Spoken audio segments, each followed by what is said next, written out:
That's the culprit. Got it. Got him. Okay. So how are you, everyone? Mm, I should start with first clearing up a few things. First of all, I have no idea if you can hear me. Hmm. So towards that, I'm gonna have to add a tab and check because I'm streaming from my own PC now.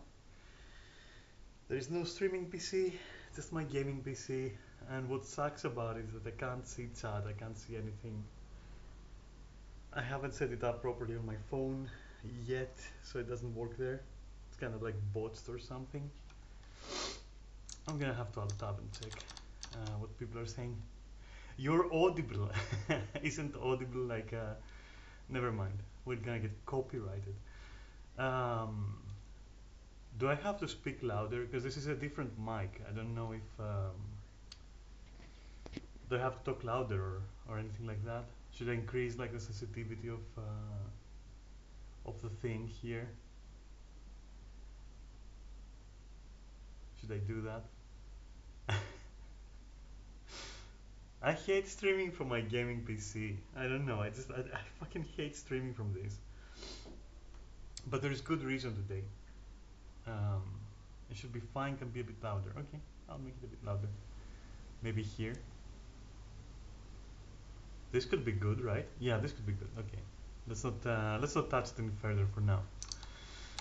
So then, so what is this? Like, okay, so first of all, I tagged it as Guild Wars 2 just because, I mean, obviously it's fucking Guild Wars 2, right? But the thing is, in case someone saw it and went like, oh, a Guild Wars 2 stream, let me just go in there.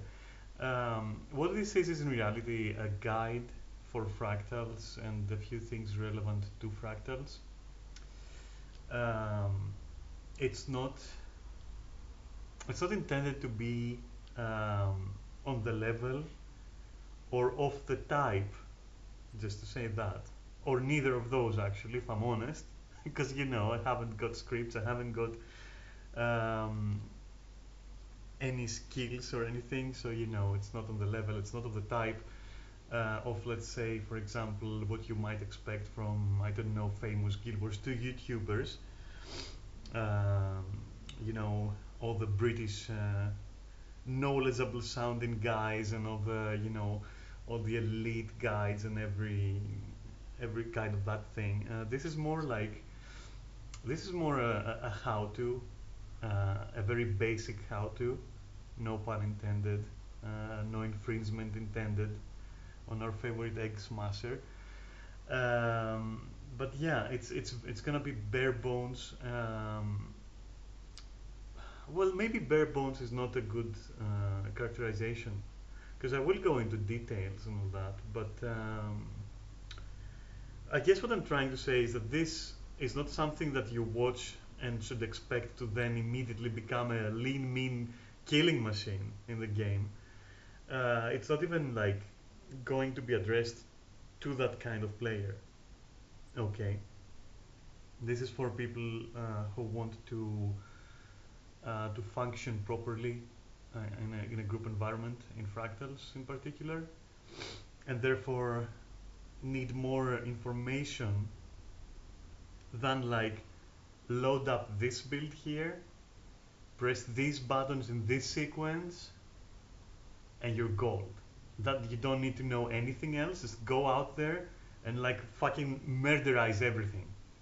So no, this is not intended for that kind of player. You know, this is intended for the player who is like, I've got my build, it's working, it's not dead in the water, it's working, my gear is proper, my skills are okay. Now what? You know, I don't want to go in and I just want to play the game. You know, I don't want to specifically learn skips. I don't want to specifically learn this or that power strat. I don't want to be you know, I just want to just chill and have a few rounds of fractals and do my dailies, and there's no rush about it, you know.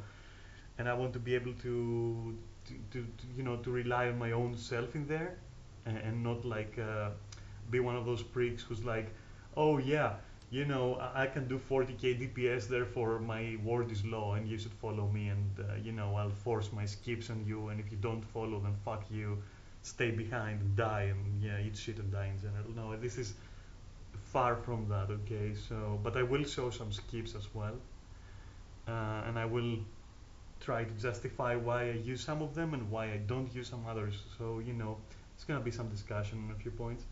But yeah, the important part to take away is that this is not going to be um, that kind of guide, okay? This, what I will try to do is explain a few basic things, um, maybe point out a few things as well, like, you know, what not to do, 100% not to do, maybe some perhaps suggestions regarding etiquette, perhaps, you know, whatever comes to mind, whatever helps a team, you know, and the person to stand on their own two legs, as opposed to like fucking leaning on several sides and several guides and being like, oh, but I have this build. If I die, it's everyone else's fault now because I got the build from that side. You know, it's not gonna be like that. You know, it's not aimed at those people. You know, not at all actually. Like if you're such a person, you're making a mistake watching this, because it's gonna make you cringe actually. You know, you're gonna be like, oh, that's not how they do it in the top 1% of the world clears. You know, so it's gonna make you cringe. So, you know, feel free to watch anything and anyone else. I'm not trying to compete. I'm not trying to replace. I'm not trying to tell you what to do. This is just what I do, what my group does. It works. It's fun, and it's very chill. And that's all there is to it. Zero toxicity contained, you know? Hmm. I've also got a slushy, a lemon slushy, and some coffee to help me along the way. And so now that we cleared that, and I'm happy that it's out of the way, um, and I'm clear as to like who this might concern, even though the tag is Guild Wars 2, so you know, obviously some people are going to jump in and they might expect some other kind of gameplay despite the title.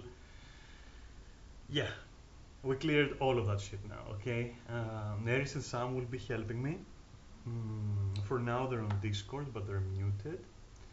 But they can hear me, so that's what's important, and they will help me demonstrate a few things. Now, as for the fractals themselves, after we go through the basics and all the bullshit I have to say, um, I will try to make a very detailed step-by-step, as detailed as my fucking stamina allows though, okay? Because I don't want to go crazy over this. I'll try to cover every fractal and every tier, including CMs, but we can only go as far as 3 people can go, okay? So maybe we won't even be able to clear T4s, who knows? Although we've done it 3P. But the important thing is that even if you see just T1, right, you can then, with that knowledge, start climbing up the tiers, because the mechanics don't change that much in reality. And if you grasp the basic T1 mechanics, you can definitely figure out the rest along your way, you know. So yeah, without any further delays, let's go in there.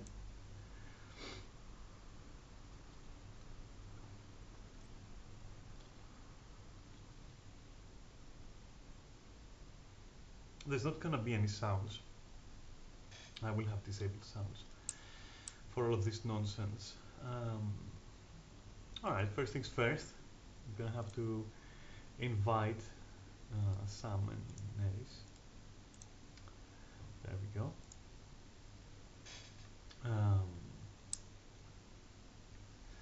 Alright, well, in case, let's start from the very beginning. In case you didn't know, you can access fractals from Mistlock, obviously, which is where I am, right? For which you need a special access, a special pass, which is this. I don't recommend that you buy the temporary passes. I do recommend you buy the permanent ones though. If you don't want to do any of that, then the way to access this is from line charts. I'll show you exactly where from, in fact. It should be here, at the fourth Mariner point. I mean, the POI even says like missed portals, right? So either here or here, and then happily go with your mount over this, and there it is. So in case you didn't even know that, now you do. That's where you start. And that's where I'll start as well. And so I wonder if I should explain this menu. It might not be necessary, but well, these are your tiers. 1, 2, 3. If you click on anything, it will just take you there. So for example, if I go T2 and click that, click enter, it's gonna load this thing in, and you know, it will be preloaded when I go in. But you can change it inside, so there's no problem. For now, we're gonna do T1. That's where I'm gonna start. Some are recommended, and some are gonna be dailies. So you don't want to be doing all of them every day. You just want to be doing the marked ones. Now, the daily ones are just your daily routine. You know, your 3 fractals, do them, you're done. The recommended ones, there's gonna be 1 per tier. Not a tier 4 as I remember. I could be wrong though. Maybe there is a tier 4. I doubt it. I think it's 3, 2, and 1 recommended ones. And what they do is they give you some guaranteed potions basically. And I'll tell you what you're gonna do with those as well, or what at least I recommend that you do with those. Anyway, let's go here for now. If it's your first time, you're gonna have a cinematic. Don't worry about it. It's not groundbreaking or anything. You can skip it, or you know, don't skip it. This is the lobby. You've got your reinforced armor here, your armor bot. Fuck you, Internet, for doing that. Yet another buff to keep track of. Yet more clutter for the buff window. Thank you so much, Internet. Just fucking remove it completely, please. Anyway, this right here is where you change fractals. So you can go here and load up. I mean, this is what is loaded right now. You can load up another one. It's simple as that. If you don't, it's going to select the next one automatically. Not the next recommended or the next daily. It's just what's next on the list. All right. So don't be trusting this too much. You know, tell it what to do. What else is there? Oh, I should say, let me just load it on a higher fractal because I want to show something. Okay, let's say whatever, this will do. So now, there should be an NPC here. There we go. And he should have a puddle of shit over here. Okay, so this will be handy later on. I'll explain why. So the basics. First of all, something that is and isn't relevant to fractals. I've noticed that a huge amount of people don't know what CC is, you know, what crowd control is essentially, which is sad. Okay, so we have to fix that. Like, honestly, you would think that people actually know what it is. No one knows what it is, almost no one. All right, so perfect lemon slashing, sorry. So what is CC? I'll show you actually. Alright, let's go here. This is sort of like the training area for the raids, the special forces training area, whatever. In that you can actually set up a bot or something.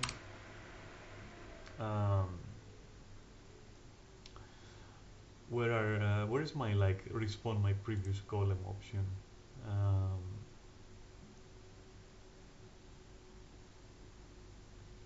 Deactivate only? Ah, there we go. All right. Marching idle and combat training. Let's do an idle. All right. Leave the console. All right. Is that a champ? No. Wow. Okay. Golem options. Ah, there we go. Champion. And then activate the speech. Where is the idle? There we go. Leave it. Ah, there we go. Alright, so what's it see? So you see this bar over here under his hit points. Alright, so this thing is the defiance bar, right? Um, as you can see, it even says vulnerable while broken, alright? And it also says stun 5 seconds. I'm gonna break this down a little bit. So, first of all, how do you affect this? It's moves like this one. For example, daze is a crowd control skill. Knockback, pull, push, knockdown, stun, daze, whatever you name it. All of those things are going to CC their CC abilities, right? So they can break the defiance bar. Um, for example, this one, or rather the I think the last one of the strikes, because this is a series of strikes, this ability. Anyway, it doesn't matter. Just focus on what it says there. Defiance break 200, right? So this one is totally gonna break Defiance, right? For example. But yeah, any skill like that is going to do it. And what is gonna happen is like this. You see? Boom, it goes down. All right. So what happens when it goes completely down? It breaks and starts recharging, right? And as you see, it's stunned for 5 seconds. And until it's full, it's gonna be taking more damage, right? Until it's full, though, you shouldn't be using CC because it's still recharging. You can't stop it from recharging or anything. It has to reach back full for you to affect it again. I'll show you what I mean. Let me just spam here a bit. All right, so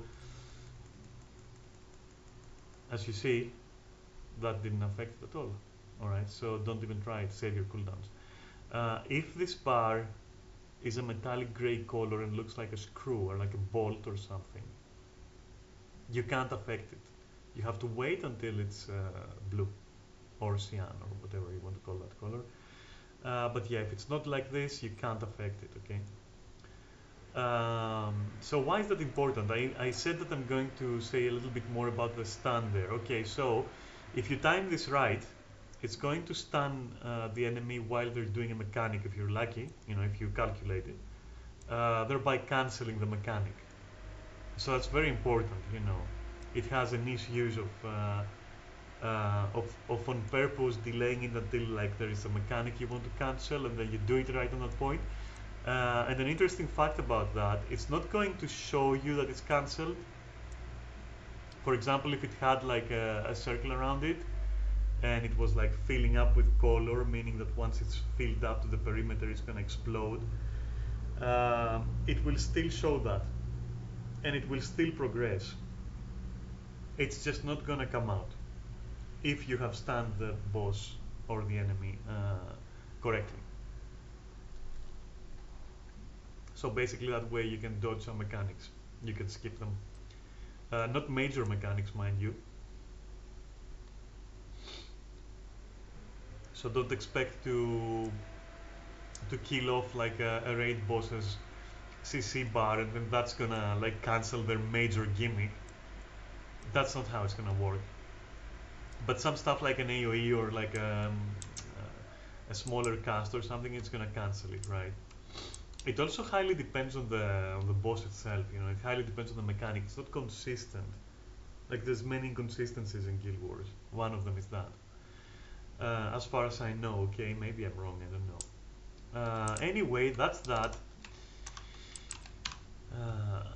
Let's remove the golem. We don't need it anymore. Deactivate the thing. Thank you. We'll talk about this. Actually, it might be better to talk about it now. Let's go to masteries and central theria, and at this point, fractal attunement. And this is what concerns us for fractals, right? First things first. let's take care of this guy. Like, what is this? As you can see, it's this. It's a mistlog singularity.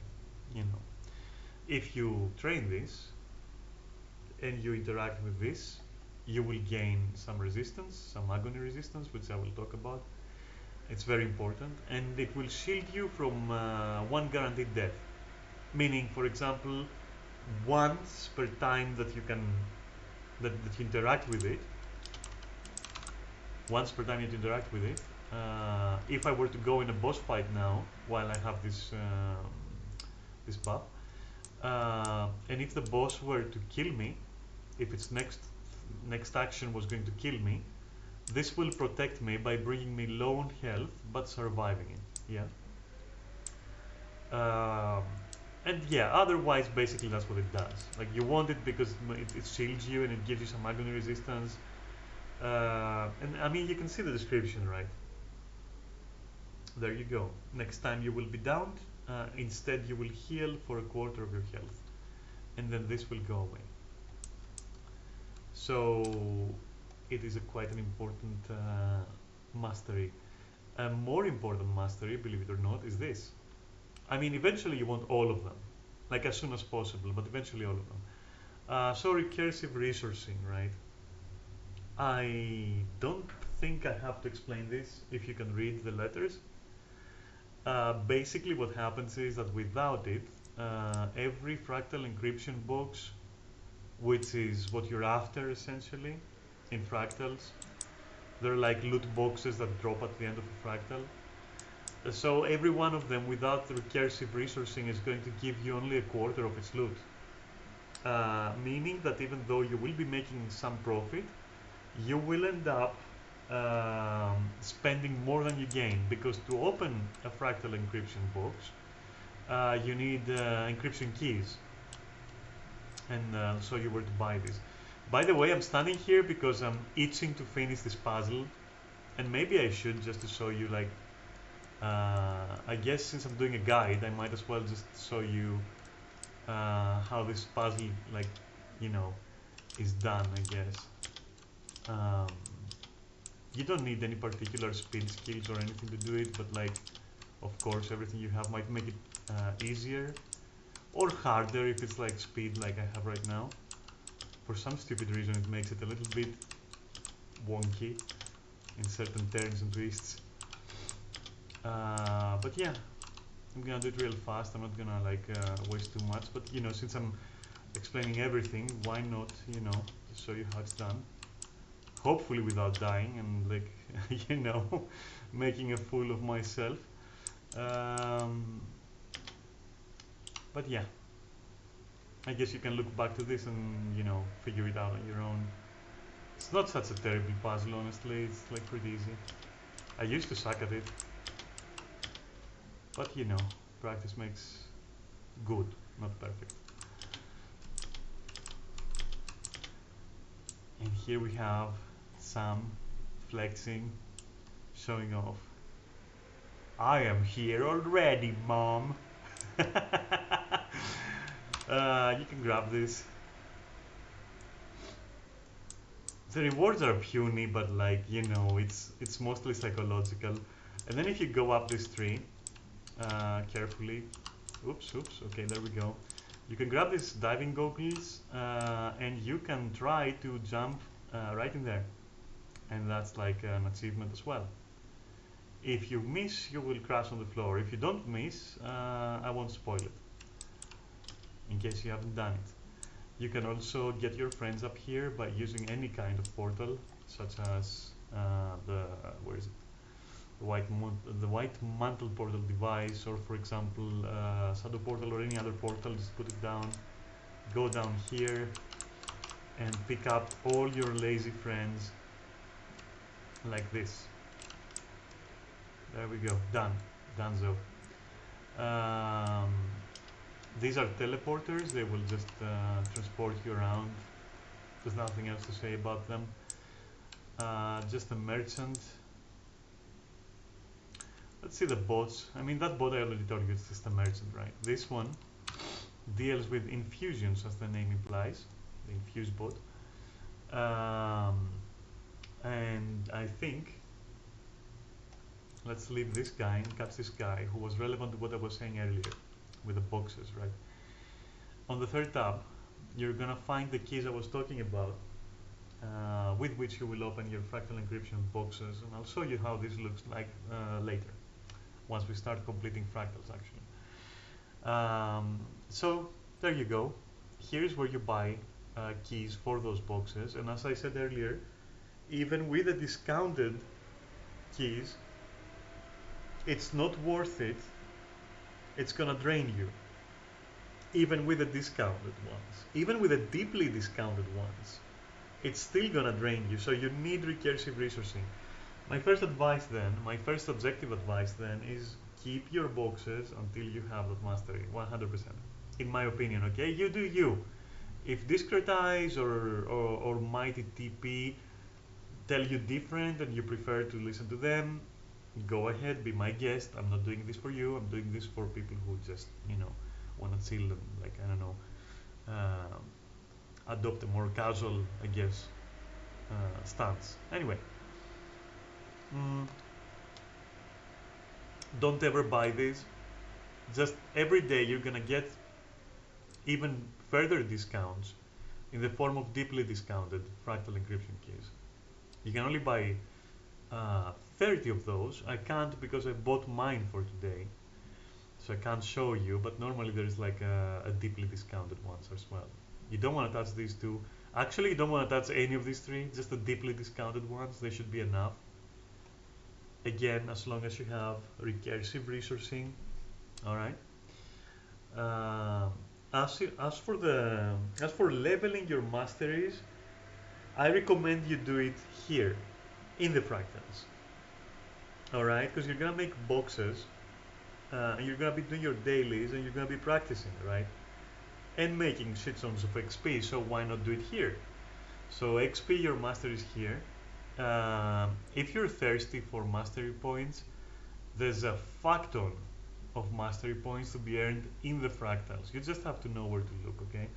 And I'm not gonna make a guide for those. Just look it up. There are more competent guides than anything I could fucking shit out, okay?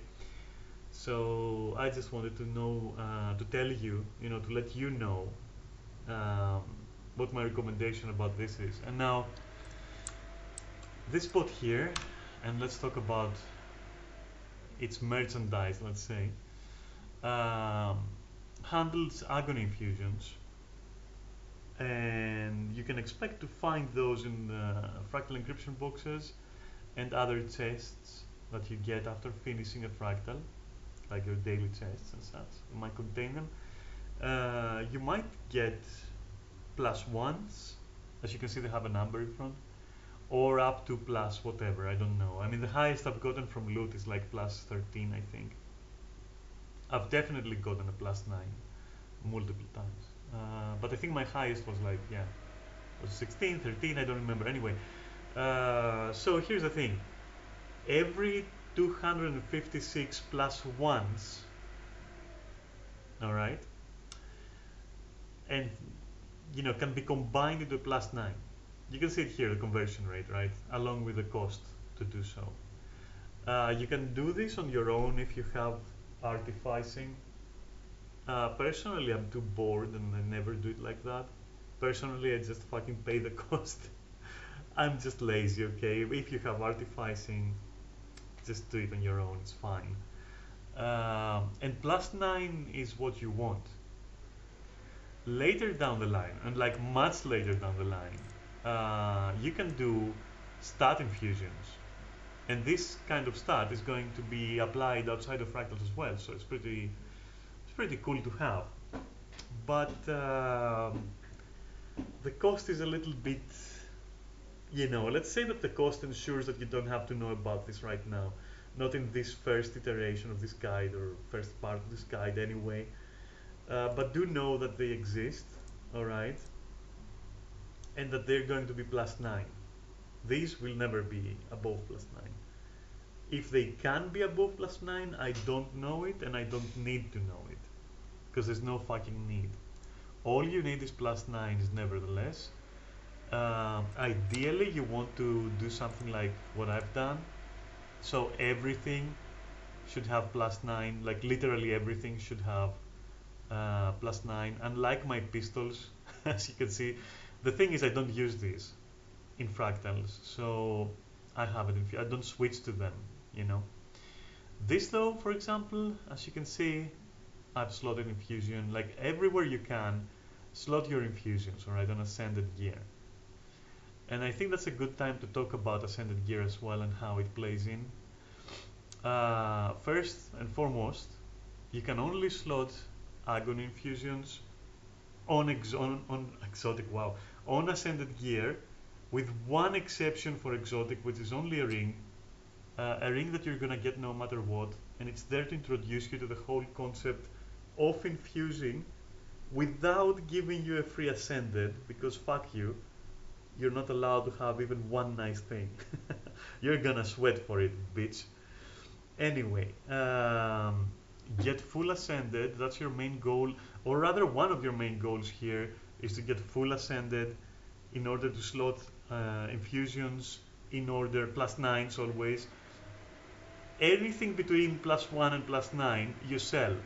Only keep +1s, transmute them into +9s, and slot those +9s in your free slots. Okay, just to be clear. Anyway, as I was saying, get a full set, infuse it. In the case of rings, you want to attune and infuse them, as I've done with my rings. Attuned and in parentheses infused, that's double upgrade, allowing you 3 total infusion slots, and it's necessary. Okay, it's necessary because tier 4 fractals, that's 150 plus agony resistance that you're gonna need to have. All right, and I'm gonna get to the whole agony thing. But just so we're clear, that's what infusions are. They give you agony infusions are basically agony resistance. They could have just called it agony resistance. I don't see why the double name is necessary, like agony infusion. What does it do? It gives agony resistance. Wow. But anyway, yeah, just to make it a little bit more complicated, that's what infusions are. The green thingies and infusions are what gives you resistance. All right. I hope all this has been clear. I usually explain it in a much better way, but I've explained it like so many times to so many guildmates that it's tiring to me. And also this is why, you know, this guide exists, because I don't want to have to repeat these things. Not that it's bad for me, but like I would rather that I don't have to repeat it, you know, especially mechanics. Um, Either way, and so as you can see here, this is my agony value, right? My agony resistance value is right here in your equipment page. All right, hero, equipment, agony resistance. Yeah, 160. Wow. Now, how do we know where we can go with that? Well, there's 2 ways, and you should check with both ways. All right. First, suggested agony resistance, 70. All right. Perfect. We got it covered. I can go there. That's how it works. That's how simple it is, right? The difficulty scale and the personal fractal level are information that I've never ever used. I literally just don't fucking know what it is or what it means. I don't give a fuck anyway. I think one of them pertains to how high you've gone in fractals, and the other one is some arbitrary difficulty indicator. You will never need these values. All you need to know is the suggested agony resistance in relation to how much resistance you have. And now the second thing I wanted to show. This NPC right here with a nice little icon and the little shit paddle. And here I should back away a little bit, back up a little bit, and explain what it is that we're seeing. So this is agony. Alright? It's a little bit redder. Normally it's pink purple. Alright? So the particles are not going to be red, but we see it as red here because of the general environmental lighting. Alright? But this is pink, and that's important because in fractals, when you see something glowing pink, like this thing, all right, like this thing, like a boss maybe doing a mechanic, doing something, casting something, they're glowing pink like that, that's gonna be agony damage. That's gonna be agony, right? So that attack, if you hit it, you're gonna be hit with agony. If you fail the check, so if your resistance is lower, problems begin.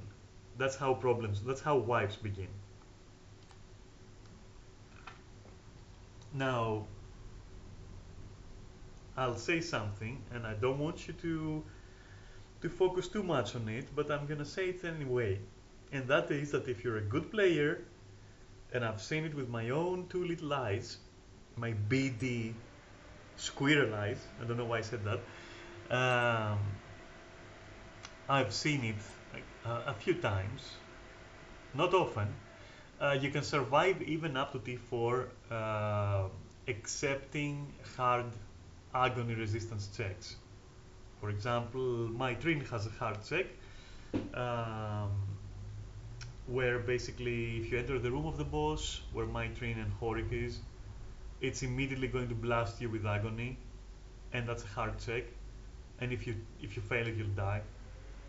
That's all. There's nothing to do about it. You can't avoid it. But if it's coming from a mechanic or a beam, a blast, a projectile, a hit, anything you can avoid, and you do avoid it, then you don't have to worry about it because well, you avoided it, right? So in theory and in practice, you could survive a lot higher fractal levels if you know what you're doing. If you know what you're doing, okay? But there's no need to force that on groups. There's no need to experiment and like insist with it. Like only do it with groups that you've informed that you're gonna do it. Like if they ask you, are you okay with doing this on a higher level despite your AR? You can say, yeah, I can do it. I'm good, and then you do it, and that's a flex. That's nice. It's good. But if you're failing at it consistently, then please just stay at the lower tier for now. Don't be a cunt, basically, okay? And that expression is gonna be flying around often from now on. Anyway, so here's what this does. Like why this guy has a shit paddle next to him. Because then you can go in there and it starts hitting you with agony. You can see it here, the flashing icon. And you can see if you're dying, right? So if you're dying, that means for example, like this doesn't do shit to me, right? It's too low for me. So every time I get hit with that, you can see I have the effect here as well, and I get these blasts on my character. And you can see if you can handle it, right? That's what this does. And it's pretty useful because it can help the healer of the group understand if they can keep someone alive even if they're taking a lot of damage. In case you want to do some weird custom run with someone you want to twink or something,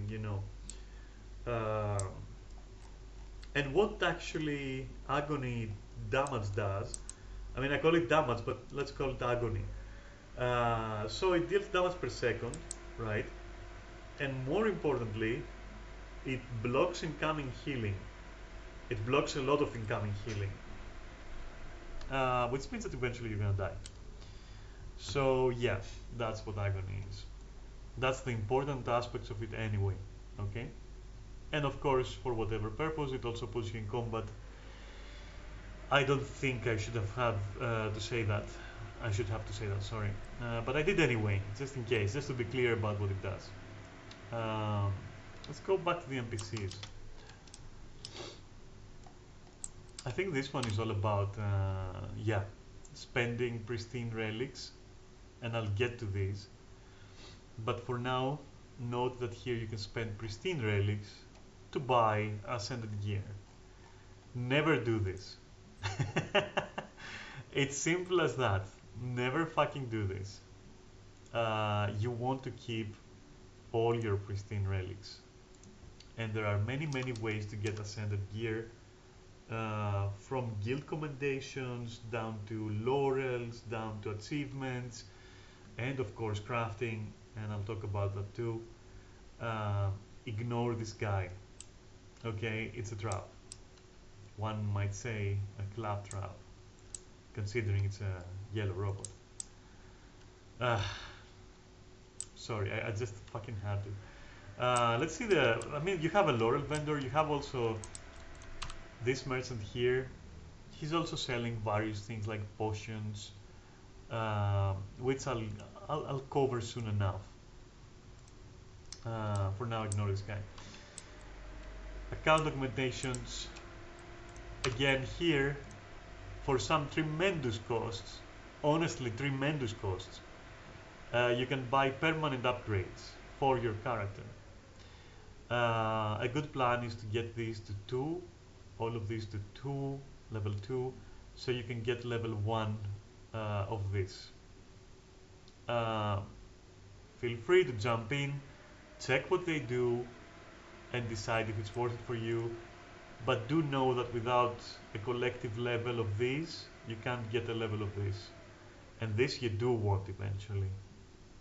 This gives you resistance, it gives you some damage, some health per second, more loot as well. You know, this gives you more karma, this gives you more agony resistance even. So to me they're all worth it. And I plan to max them eventually.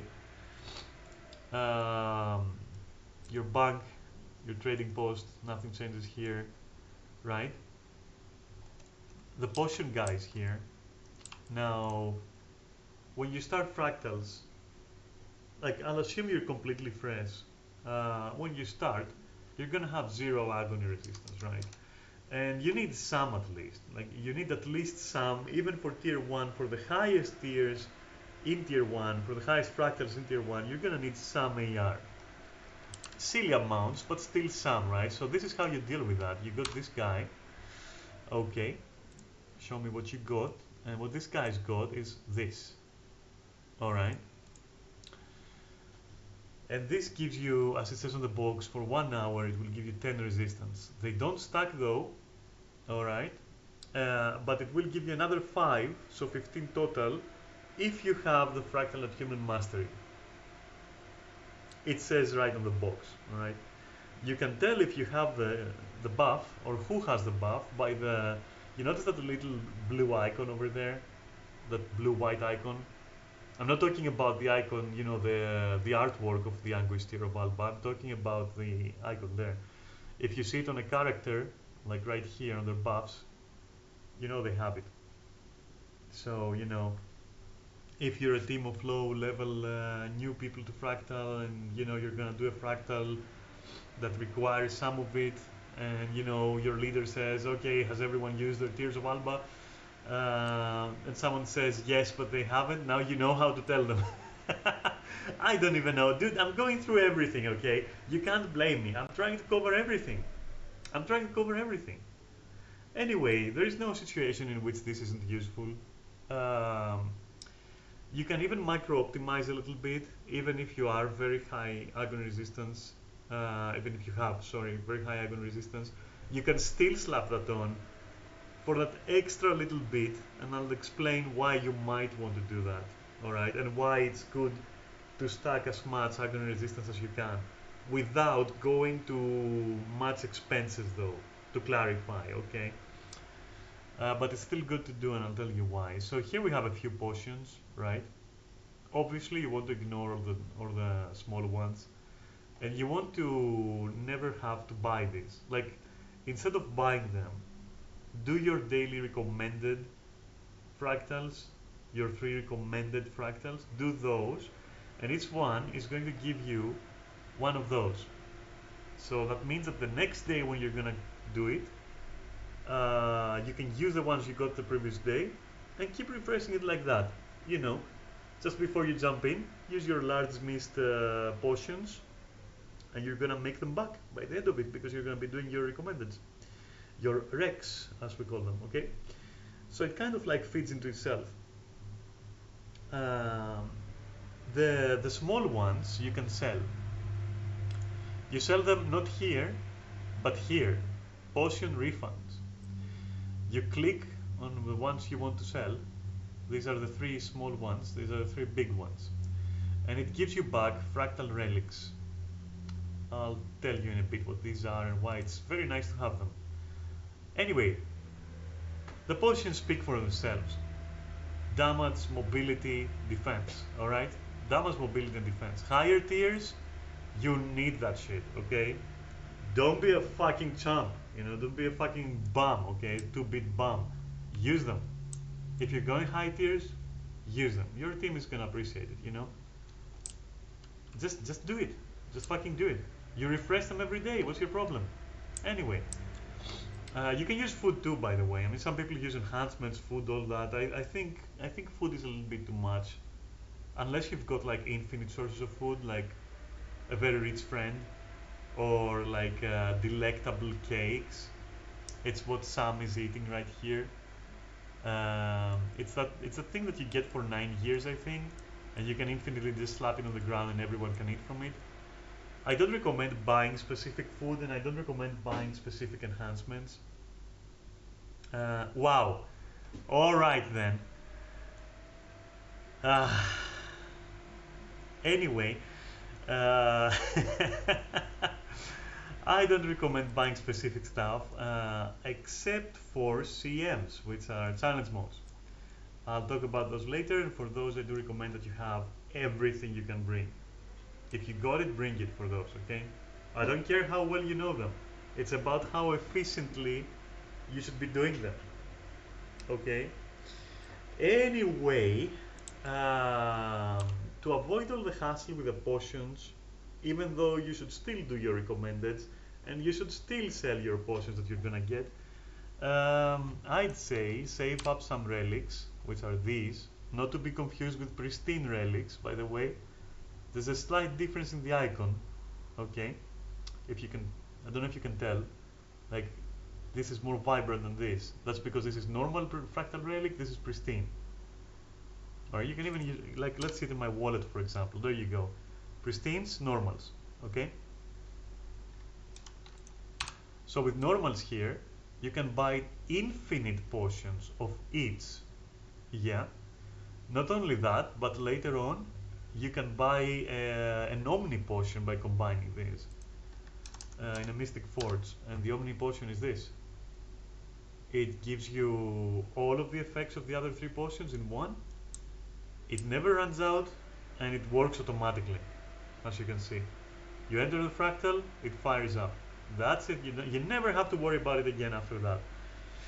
So that's a very good purchase. You know, just as good, better actually, than the account augmentations from this guy here that I showed earlier. Now, pristine relics and relics. You get them by completing your dailies. It's not worth farming for them. It used to be worth farming for them. It's not worth farming for them. Don't do it. Just do your dailies and your recommendeds and you're gonna be fine. It's gonna take a hell of a lot of time. A hell of a lot of time, but it's gonna eventually happen, okay? There are ways to boost your income, but I don't want to get into those. One of them is, for example, the fractal reliquary device. I'm not gonna talk about it anymore. Look it up if you want. I'll be buying it personally just because it's worth it for the off chance that you can feed it like X amount of fractal relics and it spits out on the menu double that amount. So, you know, just look it up, fractal reliquary. I'm not gonna talk about it, just brought it up as an example of like what you could use to boost your income, for example. Otherwise, no, just do your dailies, you're gonna be fine, okay? Eventually. I mean, it's a free-to-play game, so they have to hook you up to something, right?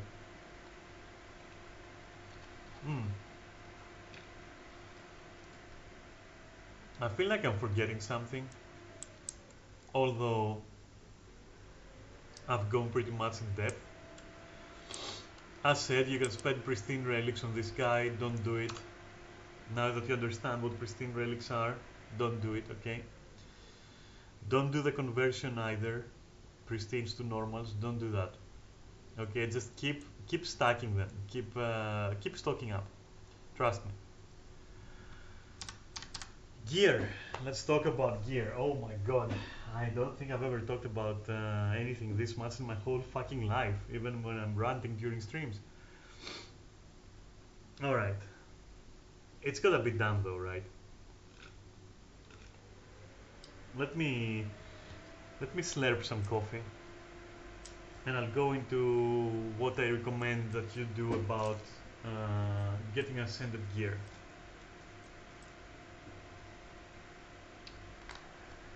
Right, so every class uses a certain armor weight class. So, for example, thieves use medium, like myself. Warriors use heavy, guardians use heavy as well. You know, you get the idea. And that means that for your class, you should have at least two disciplines. One of which, crafting disciplines, that is, right? One of which is going to be for your armor, and the other one for your weapons. If it can't cover both weapons, then at least for your main weapon, alright?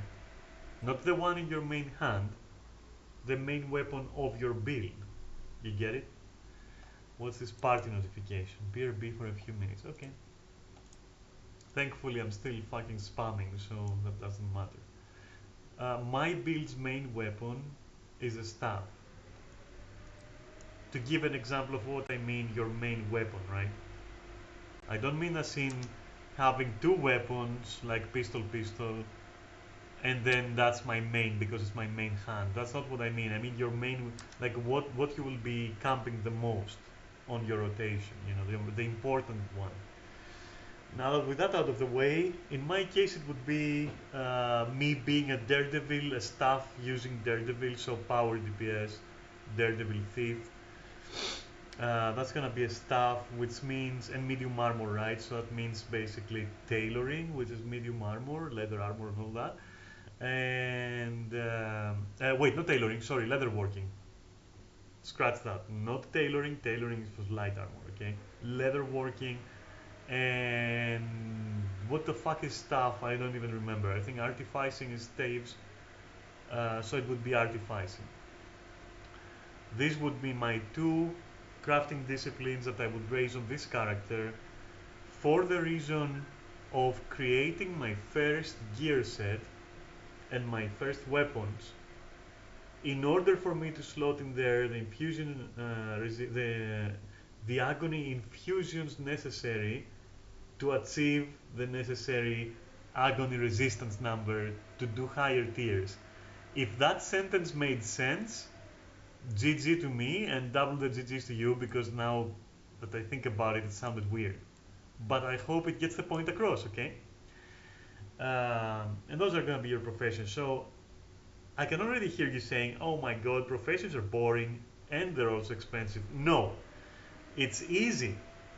All you gotta do, make some money by doing your fractals daily and through other sources. I don't know, camp some metas, do this, that, do some stories, some hearts, I don't know, whatever the fuck you want, you know. I'm not gonna tell you how to play, but let me tell you that fractals can feed into themselves money wise. So by doing them, you will eventually reach a position, if you have the recursive resourcing mastery, where just by opening the boxes, you'll eventually have enough money, and honestly pretty fast, like maybe a week, okay, maybe a week, you're gonna have enough money to start working on your profession and probably max it. You know what, I maxed my own professions like in 20 minutes each by following a guide. I'm not gonna put any links anywhere, I'm not gonna tell you where to find it. It's easy to find these things. Come on, it's 2022, I shouldn't have to tell you, just fucking Google those things, okay? Find a cheap guide, cheap and fast. It's gonna tell you how much gold you're gonna need. That's gonna be 40 gold, 20 gold, 60 gold at best, not more. Max your two professions, gear up, and be ready for fractals. Um, in the meantime, maybe you want to get, because I mean crafting is gonna get you this side of equipment. This side of equipment, those you can get either through certain achievements of certain living world or expansions, living world seasons, sorry, and expansions. Certain achievements actually reward you with ascended gear like this. Or you can farm certain living world seasons, such as, let me see, season 3 is the most preferred, in my opinion, right? Uh, you don't have to buy the whole thing, but you can buy, for example, just a crack in the ice. It's gonna give you access to Bitterfrost Frontier. You can go there, do the story, whatever, and you can start farming berries, winter berries, I think they're called, from that map, and spend them on a vendor on that map on ascended gear. The right side, not the left side, okay? The left side you're gonna craft. So cracking the ice is one of those that I would recommend for sure. Personally, I also recommend this one, um, which I think gets you to Bloodstone Fen. Very easy farm map, just as easy as Bitterfrost. Yeah, educate yourselves, find out which ones are okay to buy and to farm, and eventually you're gonna have your ascended right side gear and your left side gear. All right, and don't forget. Oh, some of them, right? Some of them also have selectable stats. For example, I'm pretty sure that the Bloodstone Fen items, the backpack especially, the ascended backpack there, I'm pretty sure you can select the stats you want, and you can also reset it by spending some of the map currency to the vendor there to actually reset the stats to something else, in case you ever want to. I hope all of what I said is clear. You don't have to buy all of the expansions if you're like tight on money, but if you want Ascended, you know, you could buy just one episode of one Living World season and farm that and get at least some Ascended to get you started. Now, Ascended items can also drop from Fractals, including chests of Ascended gear, um, which are gonna look like this. Don't judge. I'm a hoarder, okay? Don't judge. I'm a hoarder. Like this, for example. And you can get wait, that was Greek. You can get ascended equipment from these boxes. Except those are going to be pre, you know, pre-arranged. For example, as you can see, this is a healer's chest of gloves, right? So it's gonna be healer gloves. So the stat lines it's gonna offer me are gonna be limited to healing stuff and support. They're not gonna be DPS related, which can be a bummer. But little known fact, you can change the stats on Ascended gear. Ascended and Legendary gear has no difference other than quality of life. I'm leaving that statement here. You can argue with it. I won't argue it. Okay, legendaries, don't get me wrong, I'm after legendaries myself. But legendaries are 100%, 101% only strictly quality of life. All right, and in that sentence, I include the ability to, to choose skins freely without spending transmutation charges, and the skin that you're gonna be getting for doing the legendary anyway. So the legendary skin as well, if you like them. I personally don't give a fuck about them. I think they look atrocious, every single one of them. I only like one that is like a focus, that is a book, um, that also transforms your arm into like a demonic arm or something. That's the only one out of like, I don't know, 20, 30, 40 legendaries. And as for armor, the only skin that I like is a heavy envoy armor, which is the PvE one, the PvE heavy legendary set. The rest to me look like absolute dog shit. But if you find that as a, an advantage, I guess it is technically an advantage. It's still a skin. But yeah, quality of life only. All right, no stats, no nothing. Quality of life. And this is also why I cringe really, really hard when people are like, "Let me link you my legendaries, mate. Let me link you my legendaries. I know how to play. I've got legendary." No, shut the fuck up. You're useless. You just farmed. That's all you did. You was fucking spend time. That's all you did. They don't give you skills. Anyway, Um, moving on. What else do I forget? Am I forgetting something? Sam, Neris, am I really forgetting something? Also, welcome back, Neris. I think I covered everything, but the loop, okay, the TLDR, go into Fractals, buy your tiers of Alba, uh, do all your daily fractals, use the gold to craft, use your real money to buy, if you want to speed the process up, or do some achievements, to buy living world seasons, the necessary ones. You don't have to buy every one, the necessary ones, to farm the right side. Shut up about Verderak. uh, you're banned. Alright. Fuel your crafting disciplines with that gold. Build your gear. Equip it with infusions. Do higher tier content. Get your recursive resourcing. That's it, including my clapping my die. Alright? That's it. And then you can clap your thighs and be like, boom, done, bitch, okay? That's what you get. And then you're making money, you're printing money, that's it. Then you do your dailies and you're doing your T4s and your CMs and this and that, and you're making money. That's it. Eventually, you're gonna get your potions, your omni potions, you're gonna get your titles and your account augmentations. Things are gonna be getting even easier, okay? So don't worry about it too much.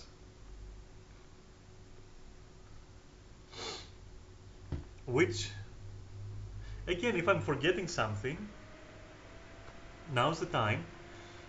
If anyone is in the chat and they're typing questions, tough luck, I'm not gonna alt tab and I can't see what you're typing, which fucking sucks.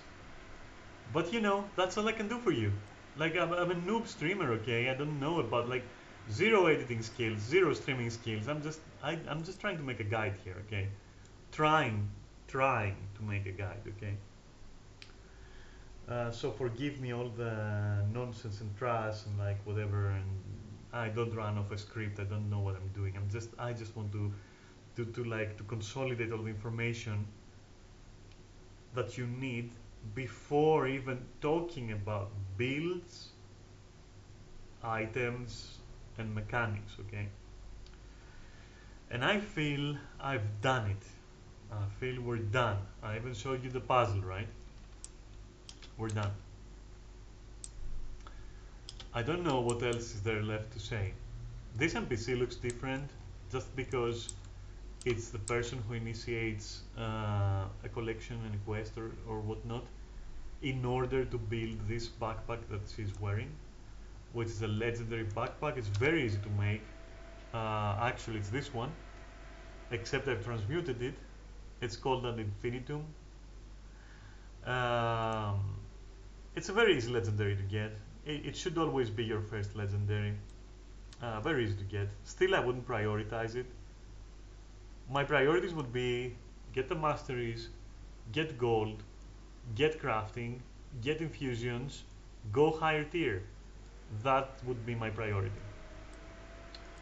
In that order. Okay? And after that, it's like get the Omni Potion, get this, that, titles, whatever, ad infinitum. You decide. Whew. Damn, okay. And now you also know what CC is. Let us not forget we talked about CC, we talked about this guy with the agony, like everything, you know. Oh, and by the way, this is your ready check. There, you walk into that, it's gonna try to launch the mission. If someone's not ready, press no, it's done. This is like a ready check. If everyone is ready, it's gonna launch you to the mission. Simple as that. What else? I guess here you can see which mission is going to be loaded. Modifiers. We should talk about modifiers, which you will not have in tier 1. You begin having modifiers in tier 2 and onwards, and every tier is going to increase the amount of modifiers. Hence, in tier 1 you have no modifiers, in tier 2 you have 1, in tier 3, sorry, you're going to have 2, and in 4 you're going to have 3 modifiers. I'm not gonna go through each of the modifiers, but it's good to check them out. It's good to know what they're doing. All right. Um, Frailty fucking sucks. I'll say that. I'll say that much. Frailty plus boon overload, which seems to be the case right now for what I've selected. Oof. Or frailty and flanked, for example. Flanked is like if you get hit from behind, you get fucked. So frailty and flanked is, and boon overload actually, you know, it's pretty annoying. They can fuck you up, okay? And that's why sometimes you go in there and you're like, what happened? What happened? I used to do this one fractal. I used to fucking own it. I own the place. It's like my fucking city. I'm the mayor. And now they're fucking deleting me. It's because you probably didn't pay attention to the modifiers and got fucking creamed, you idiot. So watch your modifiers and play accordingly, okay? I'm not gonna go into modifiers. They change constantly, so there's no point. Just check what they're doing and adjust. Yeah? You can't just ignore them. You can't just ignore them. Okay? Some will affect, not a lot, but some will affect how you need to play and how you need to move as a group as well. Okay then. Builds and gear. Alright. So, the builds thing. Where's my fucking lighter? Just a second, I need my lighter. Because I need to smoke a little bit.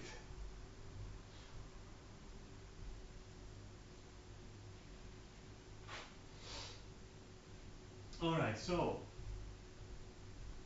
builds and gear. I have this like this policy, right, in my guild, according to which I want you to run any build that you want and any gear set that you want, provided that they are not dead end builds and dead end gear combinations. Now, I'm not saying you should go to discardize and copy exactly what they're doing. If that's what you want to do, go ahead and do it. All I'm saying is that while we're flexible, we always want to cover a few roles, all right? Even in fractals, and I'll explain why and how I came to that conclusion anyway. We want to cover certain roles, and we want them covered well, you know. So now here's the thing. Some people think they can solo fractals. Not think, some people can solo fractals. Some people, some groups don't need healers. Some other groups don't need this thing or that thing. Some other groups will block certain people from joining if they are like of a certain build or class and such things. All of this is nonsense. Yes, you can solo fractals. Is it efficient and effective and practical and fun? No. Yes, you can do it without a healer. Is it efficient? Is it fun? No, it's just stressy and bad. It's try harding. Okay?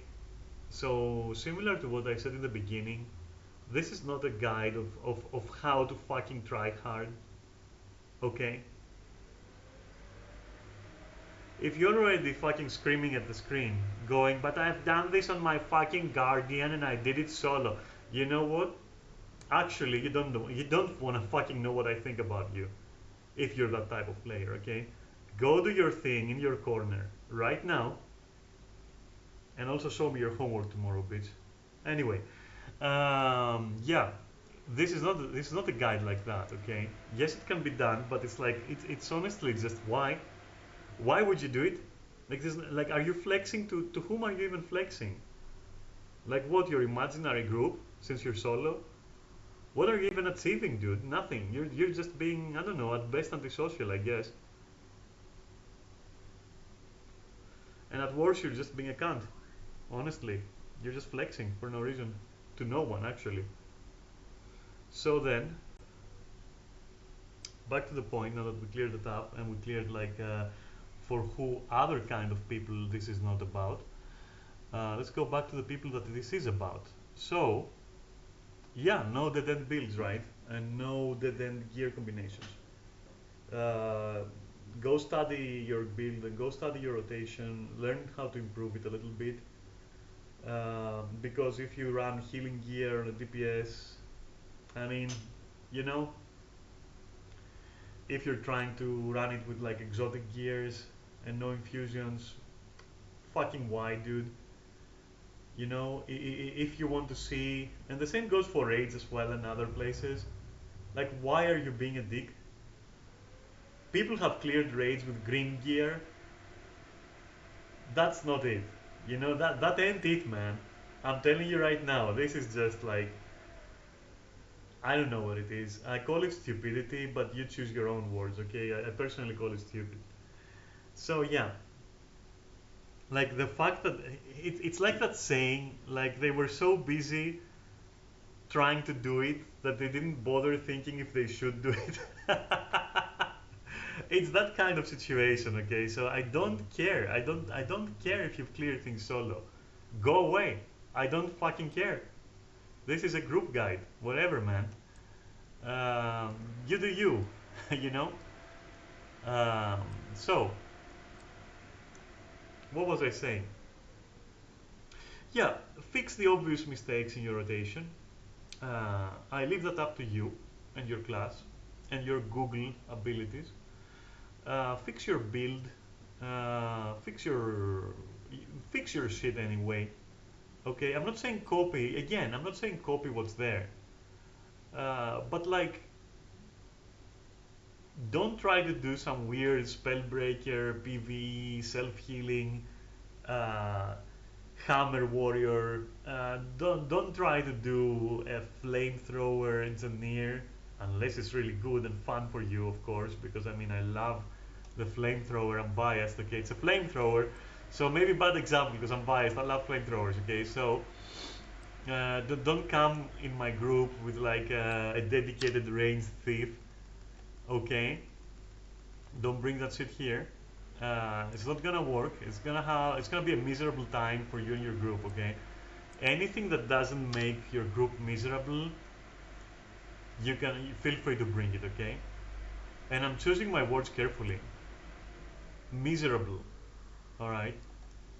If your group is like, okay, or if your group is like, yeah, man, whatever, man, girl, whatever. Okay, you know, man is like in this context, this is unisex. Okay.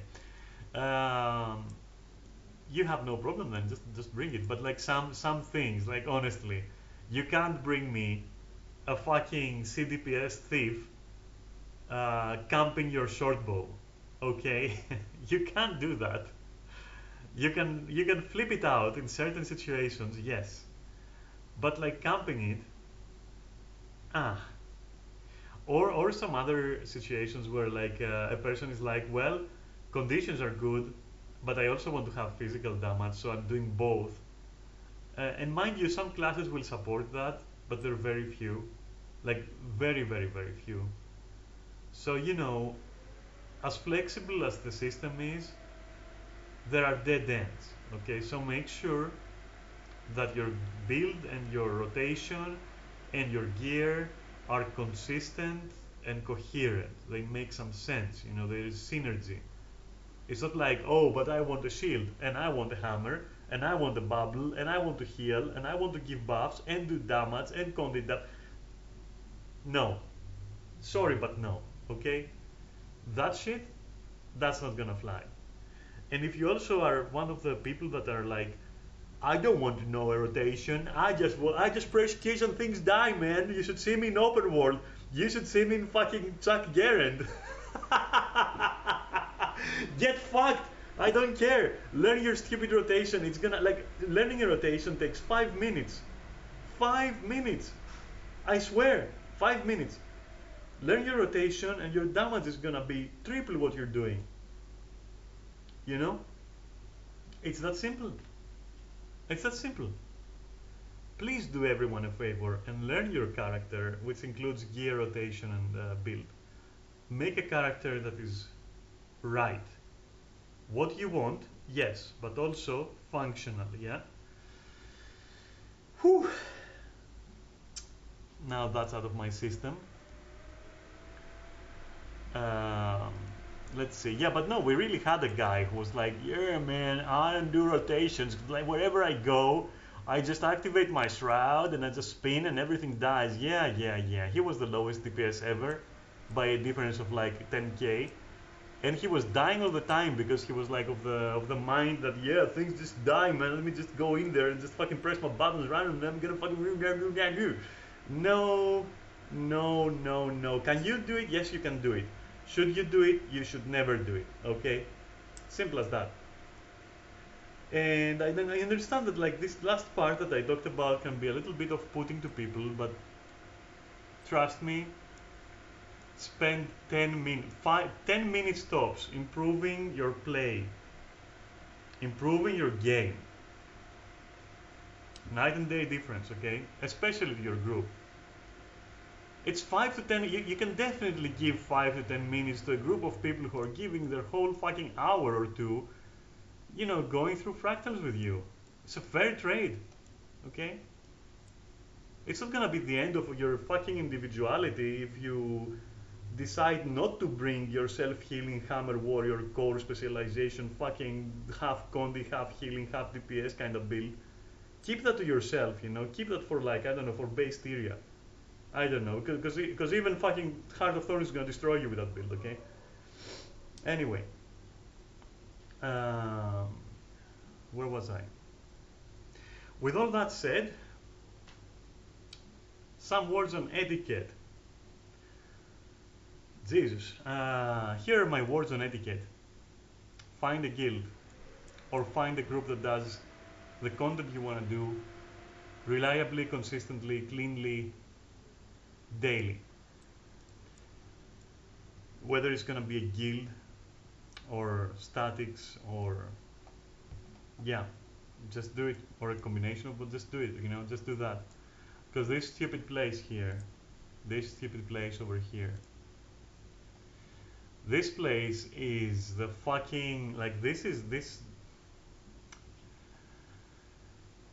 all of this has a word toxic on it. Alright, all of this. Forget it. You can do it, but the moment you have the option not to do it, don't do it. Find a group. Find a group and people who are not going to berate you, people who are going to teach you instead of like scorn you, people who will consistently be there with you, people who know how to play and know how to teach you how to play. I'm not saying we are those people, like Guild or myself. I'm saying find those people, okay? Uh, the LFG tool in and on its own is shit, utter garbage. Unsurprisingly, the people who frequent it are usually utter garbage, more often than not in every regard, but most often in their attitudes, okay? That's what I have to say about that. And etiquette is pretty simple, you know, just be nice, be polite. I'm not saying be overwhelmingly positive. I'm not saying smile to everyone. I'm saying be nice, be practical, you know, don't be obnoxious. I could share some stories, recent stories, true stories, that were fucking hilarious with some people that we met trying to do challenge mode, fractals. I'll tell you this much: the ones that are asking for kill proof or offering kill proof or are like talking in weird languages with symbols and numbers, and they're like, "Are we gonna do this skip, that skip?" Stay away. They are garbage, and they are looking to be carried most of the time. I've seen a plethora of players with 40, 50k achievement points, full legendaries, Chad names, Chad looks, Chad attitude in the text chat, They're the first ones to fucking eat dirt, the first ones to go salty, the first ones to blame others. And in terms of performance, they're usually fucking mediocre as fuck. Uh, Try to avoid the LFC tool and the people there. Try to find your own people, people you vibe with, people that are gonna be there. You're gonna learn each other's habits. I mean, in game, how they play, what they bring. Form a good group and have fun at your own fucking pace. Okay, you don't have to skip. You're not a pro if you skip stuff. Because at the end of the day, it's about putting a smile on your face and some gold in your wallet. Okay? If any of those are missing, something is wrong. Okay? That's my words on etiquette. Also, voice helps. Like, there is no situation. You could argue it's redundant in certain scenarios, certain conditions make it redundant. Overall, voice helps. So, if you find such a group, make sure that they have the option of being on voice and of like coordinating a little bit, calling out a few things. Yes, even for fractals, trust me, even for fractals, it makes everything better. It makes every voice chat makes everything better. Okay. Now, if you can't voice chat for any reason, then no matter the reason, you do owe your team, if they're patient with you, to be patient with them and to pay them back in kind. So to learn your shit, read if you don't want to listen or if you can't listen, read up guides, ask them in chat, ask them to explain things in chat. I do that, you know, uh, and learn, because if you can't hear call outs, for better or worse, that's the name of the game, that's not what I do, that's the name of the game, for better or worse, without calling out on raids, for example. Well, you have to know the fight, don't you?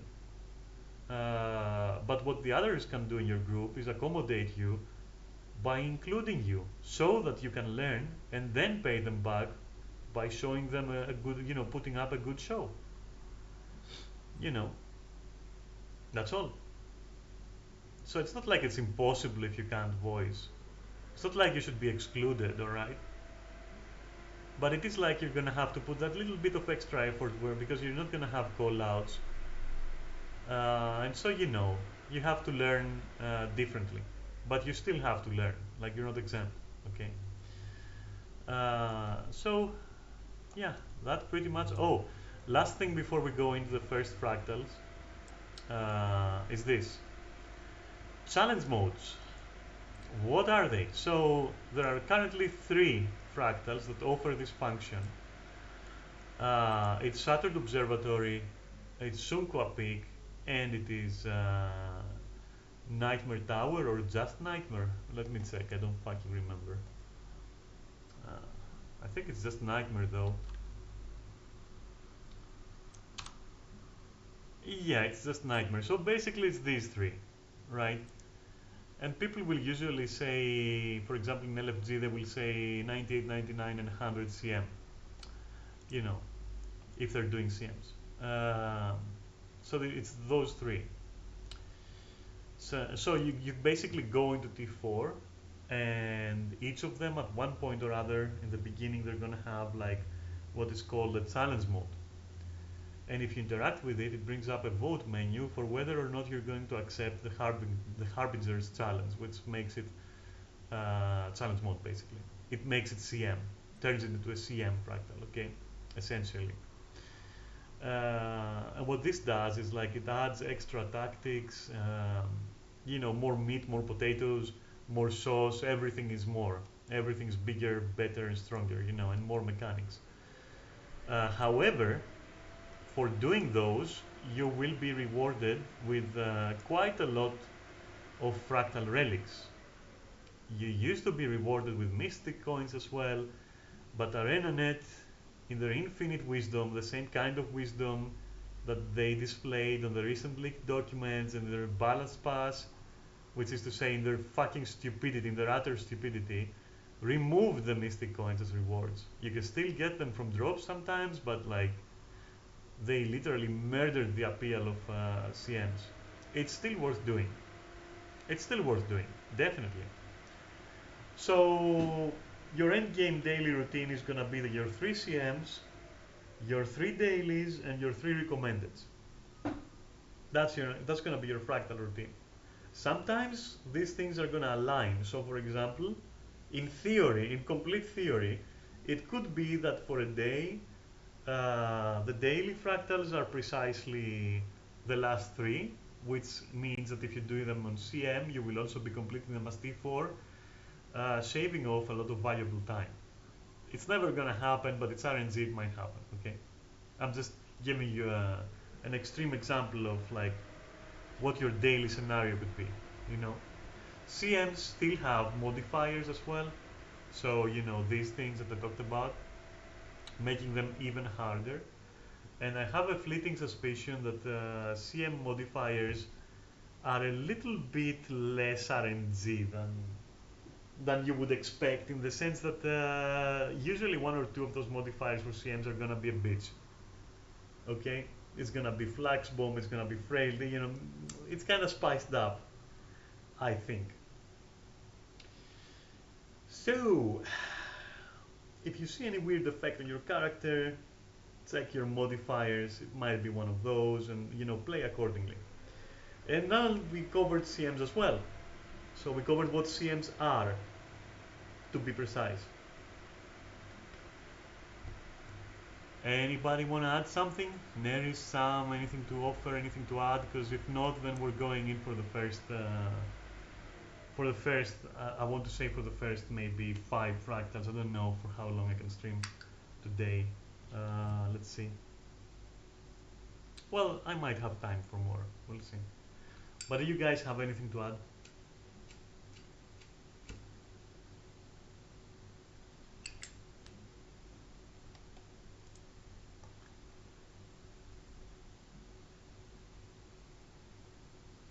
Nothing to add then. Only thing to add is that CM modifiers are the same as the T4 modifiers. Yeah, they are.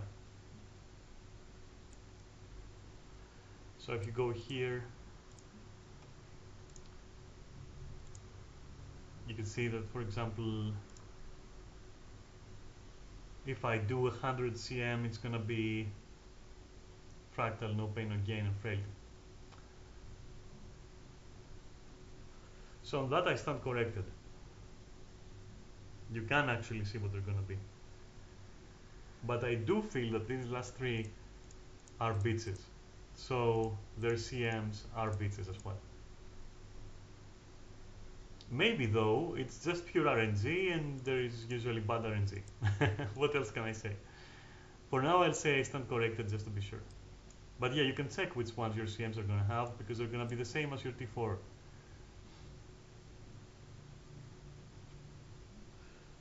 Anything else?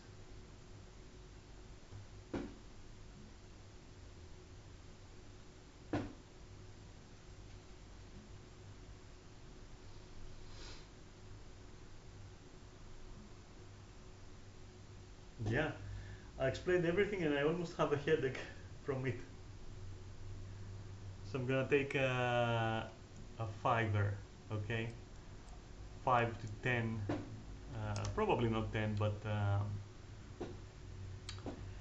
yeah. I'm gonna alt tab and mute myself a bit and just chill. Where is it? Where is it? There it is. I'm gonna mute myself for a bit, about 5.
Okay,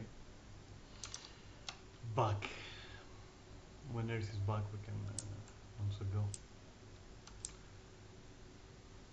Now, I'm wondering. Oh, what a yawn. I'm wondering if T1 is just way too simple for everyone.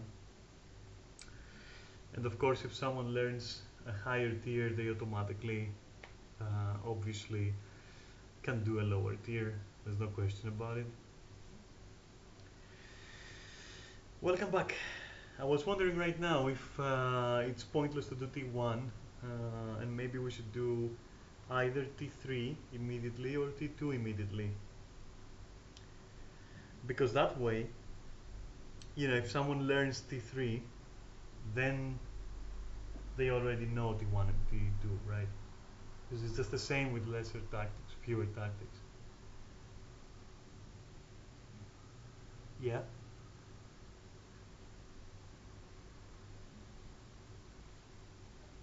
Yeah, I think it's more reasonable.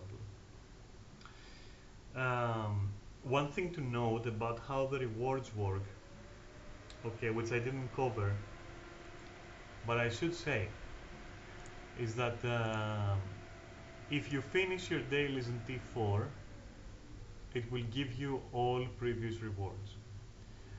So for example, T2 will give you also the chest for T1. In essence then, if you do your T4s, you don't need to bother with these.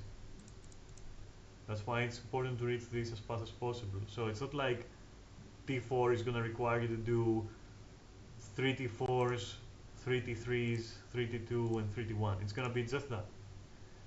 And it works the same going down. If you do T3s, you don't need to do this. If you do T2, you don't need to do that. End of story. Just putting it out there because some people think that going higher tier will increase the workload and so they don't do it. True story, actually, this is how uninformed or badly informed the player base is. Dare I say, in general as well, not just about fractals. They're on that level. So yeah, there are very few people who think that, to be fair, but the fact that there are people who think that shows what a terrible job ArenaNet is doing in explaining how the fuck this works. Alright? If there is any resource that says this, it's not known to me. So feel free to correct me if there is like documentation where it says, for example, in-game, alright, in-game, where it says do the highest that you can because it's better in every way, including that way.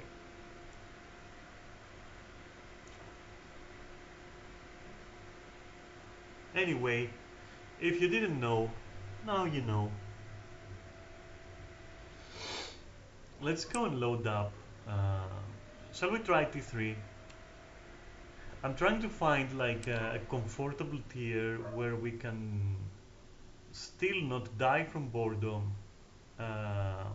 And that's not to belittle or berate people who can't do higher tiers. It's just that because we're doing high tiers, even T4s aren't really challenging for us.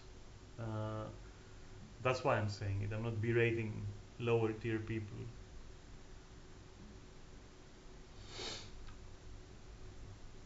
Uh, yeah, but aquatic ruins don't have mechanics.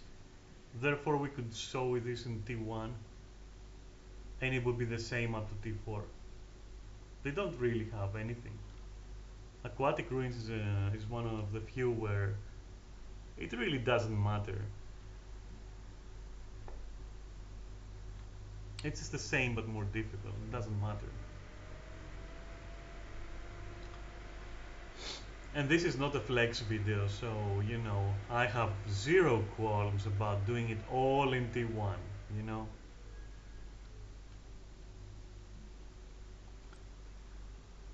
But it would be nice if we could do T3 or T4 as well.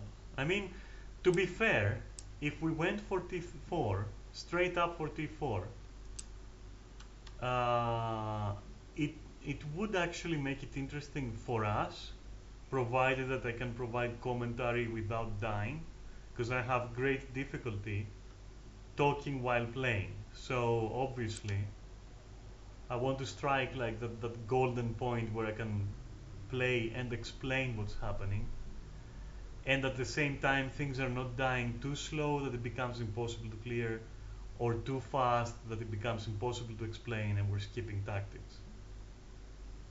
It might have to be T4 straight up for that reason. So I'm gonna leave it to my team. I guess type to me what tier you want to do. What do you think would be suitable for the purposes of this quote unquote guide?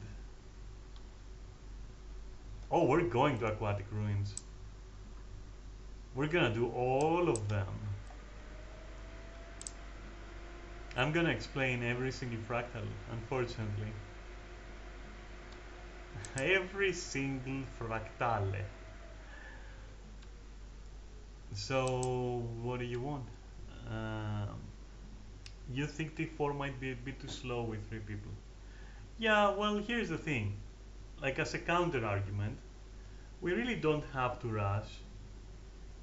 Like, we can do just 5 today and then 5 next time and 5 next time. It doesn't have to be all in one go. So as long as it's doable, aquatic will do T1 again, like it has no difference.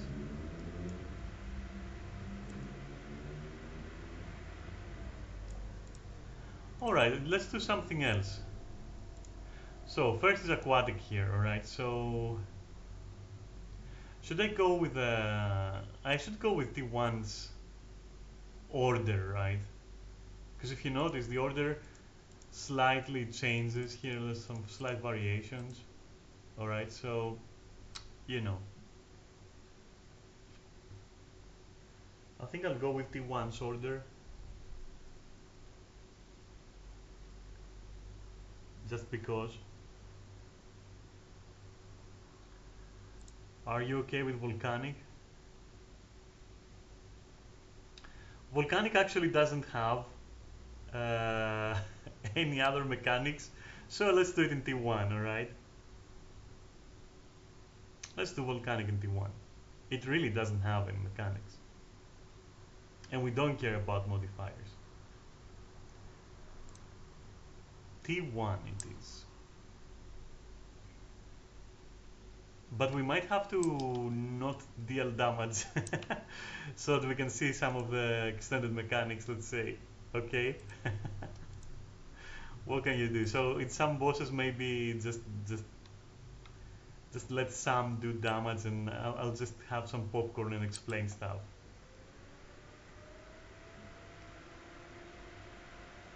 On your Titanic DPS, okay. Right then, so volcanic it is.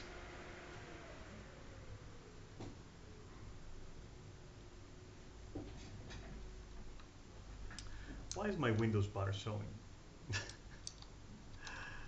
Let me fix that. There we go. Right, so the start is pretty nonsensical. It's the usual nonsense, just kill stuff, I guess, like, yeah, whatever. Pew pew. Stay with your team, as always, which you won't see me doing right now, because I don't care. I'm just using pistols, like, that's how much I care. Just using pistols, whatever. I'm just spamming. There's nothing to say here, just kill stuff. You don't even have to move if you're ranged, just, you know, just kill stuff, I guess. Target stuff and just kill it. Whatever. A thing I'm gonna talk about is like stacking. Stacking is such a controversial matter. I don't know why it is, but it is. I guess the reason is stupidity. And, well, excessively vigilant firebrands are also to blame. Right, so here I get fucked some, I saw that. Here just roll with the balls. Don't get caught in their fire trail because it's gonna put you in combat, meaning you're gonna run slower. Don't be squashed as well. Alright, so just go. You can use various toys and such to like speed it up, as demonstrated by Sam. That's Sam, by the way. That's Sam. And that's Neris. Here what you want to do is stop these guys from reaching these guys. In low tiers it doesn't matter too much. In high tiers it will wipe you if you don't. So basically what you do is you let your healer handle the stones. You can see this guy requires 6, now 5, I think 7 total, but anyway, you can see it here just to break his shield. So healer is gonna be doing that while DPS are like stopping the Groll from getting to the captives. Not much else to say. Look out for these AoEs. Look out for stones, or your healer should anyway, or your support classes. And again, I'm telling you what the ideal way to do this is. This is not a speed run.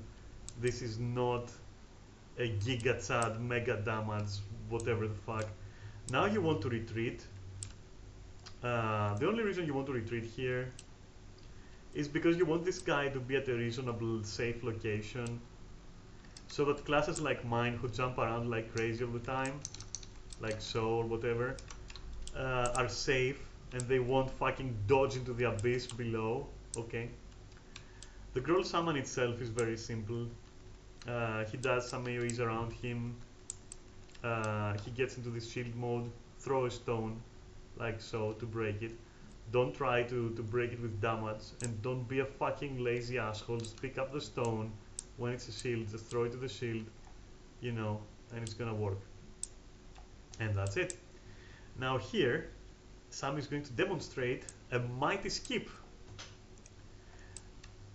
And there he goes. Aim for that bit there. Come on, Sam. Show us. Wait to heal, and after you're healed, use any method you can to go there. Once you go there, don't trigger the boss, and if you can see Sam over there, he's jumping around. He's doing that so that he remains out of combat, so that if anyone dies trying to do this, can instantly spawn. If he stands still without jumping, and only jumping will work, people won't be able to respawn, and they're gonna spam you with like, hey, GG man, I can't spawn, GG. So you wanna be jumping. The regular way to do this is to go through here. For the sake of saving some time, we won't be fighting those bots.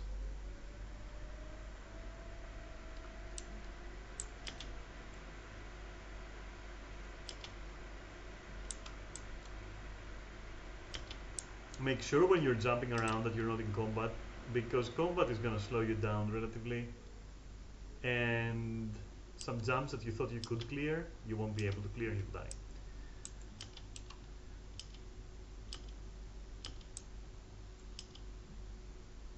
And that's it. We skip those bats because there's this pointless to kill them. This bat is annoying though, so I'm gonna kill it.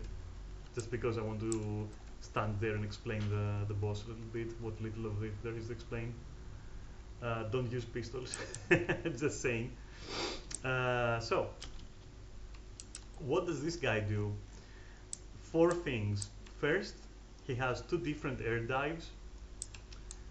You will see him flying up, and after a while descending. That is what I refer to as an air dive, right? There's 2 variations. They're very distinct. One of them is not going to have indicators, but when he lands there's going to be 3 red circles. Don't stand in those like an idiot. Alright, just slightly move away. And the other variation is like an orange circle which fills up, and when it fills up it's going to like smash into you. Like that's when the boss is gonna smash in. And for that one, You can shield it, or you can dodge at the right time, and that's it. As always, CC is going to put him out of it, so you can exploit that. Now, you can see several villagers around here. It's best to keep the boss in the middle so that he is like in the same distance from every villager. The thing is, if it reaches a villager in that phase that I will describe, he will eat them. Of course, if all of them are eaten, it's a wipe. As far as I remember, I've never seen it happen. Never seen it happen, but I think it's a wipe. And the most important part of it is that it is going to refill its health, making it a redundantly long fight. To prevent it from reaching them, you just have to hit it a certain amount of times. It doesn't matter what ability hits it, so as long as it's not CC and it's not a long cooldown, just spam the guy until his shield breaks and he will stop moving towards the villagers. Literally, that's the fight. One detail. Once you break him out of his shield, he's gonna have ads. Kill the ads. Your team is gonna love you. Kill the fucking ads. Don't be lazy. Your team will love you, I promise you. Anyway, let's go.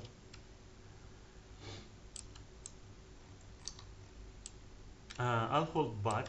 As you see, we first try to spend its CC bar, toward which I will also contribute, just to make it easier. You saw the first dive, it is like the 3 red rings. This is the other dive, you can see it filling up, so you can dodge out of it. Easy peasy. Did you see him glowing pink? That's when he did his thing. Oh, I should actually fire now. I should actually, fuck. Anyway, those are the ads. Remember, kill them, they're very annoying. They're very, very annoying. They paralyze you, and they're also doing, their damage builds up, let's say, okay. Anyway, let's go back to killing. Okay, avoid that shit, stay out of that shit. They don't last too long, so you can just, you know, be a little bit patient or use range. So this is the stacks I'm talking about. See, 11, 9, 8, 4, 3, oops, it's broken. And there are the ads, and we kill those, as always. Boom, done. Alright, and that's basically the boss. You see the pink stuff? He was about to do something that would deal agony damage. That's what I was talking about earlier. There he goes, being a little big ball again, a big wheel, a big ball. We break it, we kill the ads to get our friends' affections. Okay, and boom, it's dead. And that's all the tactics, and that's all there is to it, and I have nothing else to say to you. Let's move on to the next one. This is not gonna change in T4. That's how it is in T4. Nothing else to say.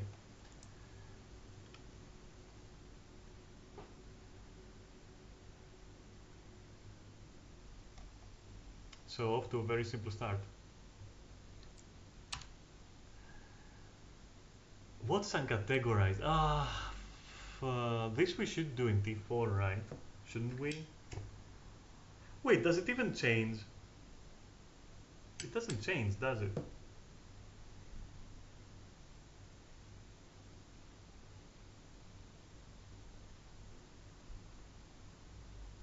Yeah, it's only the knockback, but nothing else. Let's go.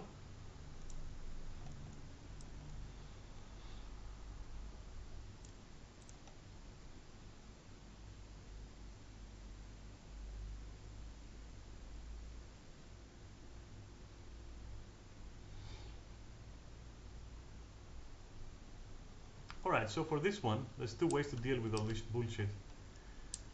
I'll show you this way, sneak gyro. Whenever you see someone saying something like that, it's for a purpose. If it's sneak gyro, this means that the guy wants you to stealth and run. That's what we're gonna do. Stealth and just go. It's simple as that. And, or fall if you're me. You know, if you're me, you can also fall in T1. I don't fall in T4, but I will for sure fall in T1. Especially because I'm explaining. So of course, so careful because these are gonna put you in combat. Also don't underestimate T1s. they can still kill you. You can see the damage going in. But yeah, careful if you go into combat mode there, because that's gonna limit your jumping range and you're gonna get fucked. The other way is to just kill everything, and there is merit to it. And the merit is that everyone has a smooth run, but a much slower run, and of course loot. You might get some yellow drops. You never know. So here, once you break this, which has no mechanics, certain enemies will spawn. There is a rabbit in here. You can already see it. There it is. So we have a rabbit. We have this guy, the saboteur, and we have two ogres. This guy and this guy. The ogres you leave last, and it doesn't matter as long as you focus one of them and then the other. The rabbit goes first, the saboteur second. That's because the rabbit can fucking destroy you. It's a Monty Python rabbit. This guy is the most annoying of all. He just runs around with an engineer kit, just putting down explosives that knock everyone around like dolls. It's gonna be fucking ragdolling you all the time, so it needs to die fast. The ogres themselves are like, you'll see the tactics are nothing basically for the ogres. Just don't get hit. Honestly. They don't have anything specific. Anyway, let's go. Murder the generator, and then we kill the rabbit. There we go, champion rabbit. You can target it to show that people should do that first. The saboteur is here. Get him. Boom, boom, just easy. Whatever. Now the ogres. You know, target one ogre, focus that ogre, so that everyone is killing that one ogre. Unless you can do both at once, I don't know. And yeah, what the fuck is that icon? I don't even know what my stolen skills do. And anyway, that's how she goes. You don't have to kill them at the same time or anything. Just kill them, that's all. You're gonna see two harpies here. Let's just kill them, whatever. It's the one. Definitely afford to waste a few seconds. So here's the thing. I want Neris to show something here. So first there is a skip. If you have a portal or anything like that, like for example, if I had my bow, for example, let me just, for the sake of demonstration, do it. I can target the roof, and it will skip this puzzle. And Neris is gonna demonstrate that. Boom. He's up there. That's it. If you don't go up there, you have to contend with this puzzle over here. Which is not really a puzzle. It's very simple. Don't get hit. Dodges work. Shields, you know, projectile blocking works, but you can just do it like that. It's no problem. There you go. You don't need to activate these consoles unless a person in your team is utterly, absolutely super garbage. So 3 of you are gonna have to activate these so that these stop. There's honestly no need. Just go through. It's an easy thing to do. But now you also know, you know, how to do it if you want to do it proper. This one does have mechanics, but they are so irrelevant. Even in D4, you should have 0 difficulty with this. It's basically a training golem. Stick to your healer. Everyone is gonna be on it. It just can't go wrong. Normally, the mechanics is he fills the rooms with poison, right? And one of you has to power up the generators back there so that they vent out the poison gas. I'm not going to go into detail. If your group is wiping to this, reconsider your build rotation and capabilities, and I don't know, maybe seek help, okay? If you're wiping to this, you need to seek help. That's what I have to say to you. Though, maybe for the sake of clarity, so you see this power indicator. This indicates how much power this fan will have, blah blah blah. You pick up batteries, you charge the things vent the thing. That's it. Let's go. Just murder it. I don't care. Murder it, honestly. I'll maybe try to do the mechanic just to show it. Imagine it's been so long ever since I've done the mechanic that I honestly don't fucking remember where its things is. So there we go. Now we're venting the poison, and you can see the power draining. Again, you will never have to do this, okay? But I just have to do it just to show you. And I think these are actually the batteries, these crystals, and you have to take them and charge up the generators, make sure they're all charged up, and then you go here, you activate it, vent the poison, blah blah blah. Yeah, useless. Useless, honestly. There is now a beautiful skip here, although normally you'd go down that way. You can tell because there's a harpy. I will show you the skip.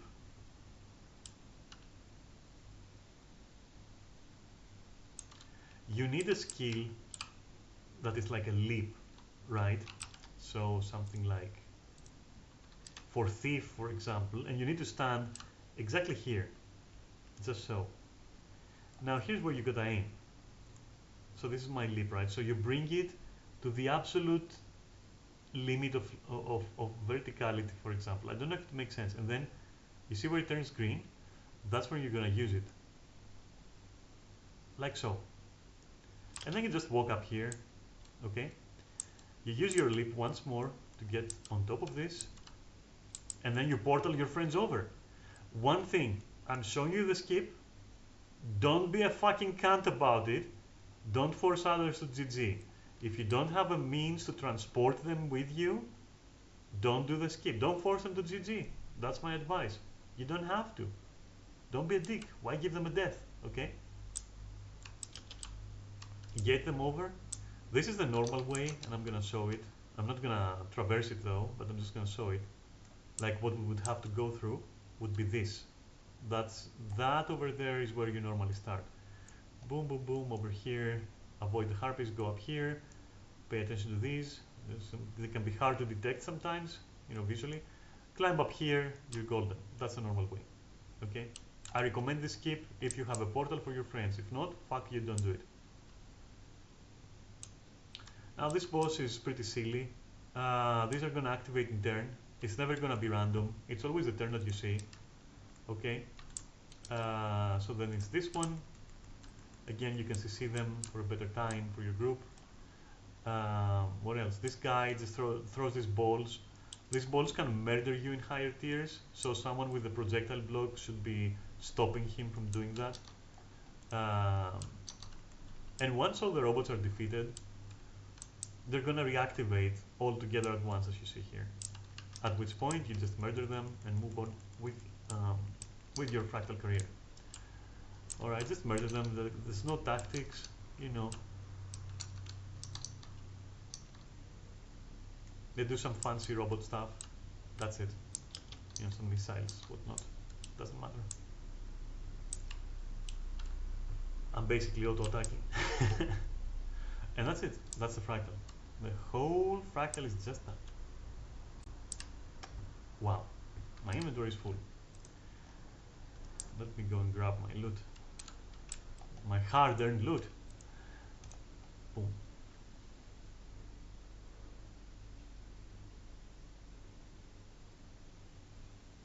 Alright, next one. Next one is Snowblind. Nothing changes for Snowblind. Wait, does actually something changes for Snowblind? He does have his final form, right? Elemental spawn faster, yeah. I'm gonna ask you to take it easier on the last boss, so that we can see which mobs is worth killing and all that, okay? I'm gonna ask you to take it a little bit slow.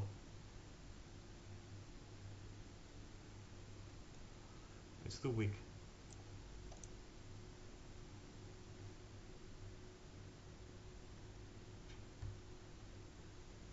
Alright, one sec. Let's go. Here you'll see there is like a bonfire. You will light it with your special key. Some of you should, or one of you should stay here. That's because you want to kill elementals. The rest spread around and grab those things, firewood, and they bring them here into the bonfire. You can see 2 meters. One of them is the, I guess, the heat generated and how much of the wall is melted. This wall.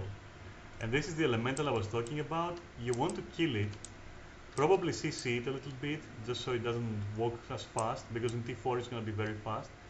What it's trying to do is get into the fire and douse it. Meaning work for you and work for your team that you don't want to do. Right? And so that's it. That's it. The longer you spend outside of the fire's radius, you're gonna be building up. You can see that I'm warm, but now this is gonna dissipate and I'm gonna start getting cold. The colder you are, the slower you move and you take some damage over time. That's all. That's the cold mechanic. Wow, there's nothing to it. One trick for optimization here is to immediately go, for one player to immediately go for the farthest firewoods, alright, and instead of like bringing them all the way to the fire, instead of that, don't forget to use your run skill by the way, put it somewhere close and go back and get more. And those closer to the fire can then pick that up and you create a chain. For maximum efficiency, okay, that's all. You don't need to do it, but it's more efficient. Why wouldn't you? Now, the next part is intimidating. It looks intimidating, but it's the simplest thing you've ever done in your life. There's bonfires. You don't need to get firewood. The only thing you need to do is go to them and light them up with your skill. Go around, keep lighting them up, split up with your group, light all the bonfires, and bonk the elemental in the middle. That's all, just bonk it. Make sure that if your healer is this quadrant, that you're not on the opposite quadrant, because some heals might not reach, okay? Boom. Right, a minor detail here, if that lasted longer, it would have snow blinded us and teleported us in the perimeter, so here for example, or here, or even behind this, like here slightly, and then we would have to travel our way back to the elemental to hit it. The normal way to do this, because as you noticed there was firewood, right? So the normal, official, intended way is once you get teleported from the snowstorm, so you get pushed back to here, you grab a firewood pile, you throw it into the unlit fire, and then you light the fire. If you try to light the fire without doing that, contrary to the beginning of the fight, it's not gonna work. Sometimes, never almost, someone will be kind enough or will have hit points enough to gather firewood into one single fire, put it in, light it up, and that clears a snowstorm, which removes a buff from the elemental, making it more vulnerable to damage. It's not necessary at all. I don't recommend doing it. There's two ways to deal with this, and we're gonna do the sneak gyro part again.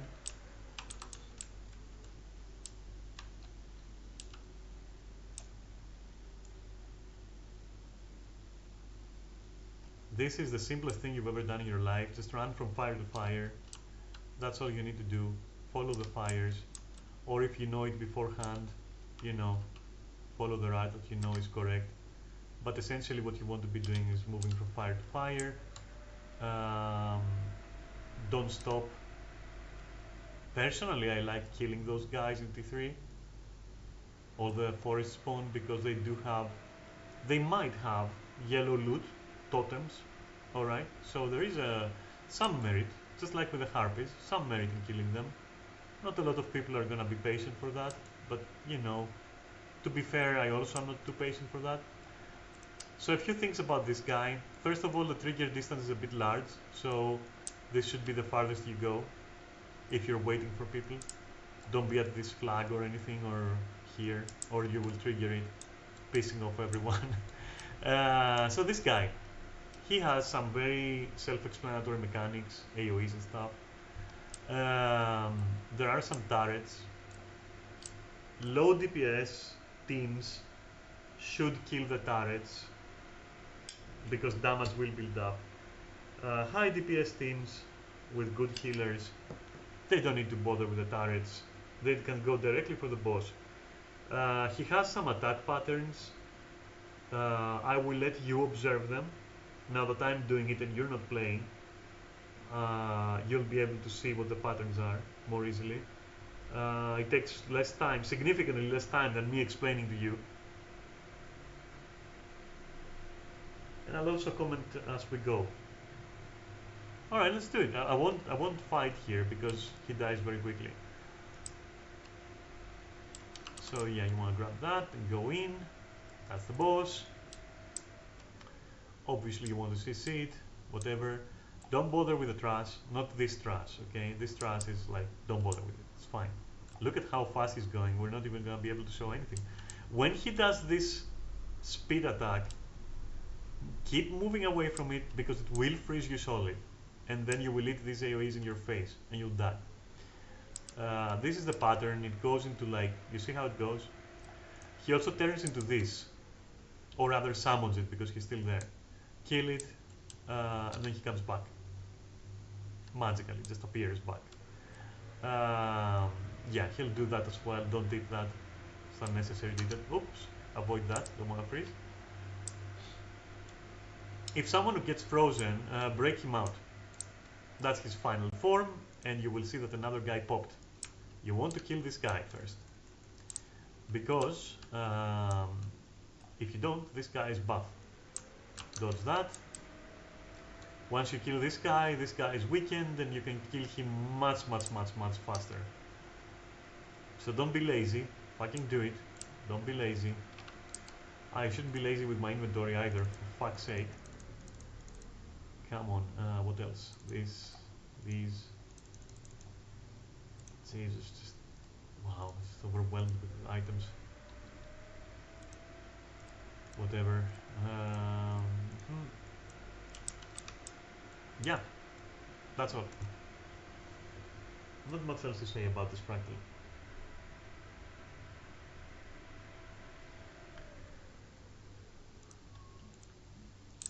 Alright. What's next? Fortunately for us, this can be very easily demonstrated in T1. This in T4 is a fagfest with bugs, okay? Let's see why. And let's see how to not make it a fagfest.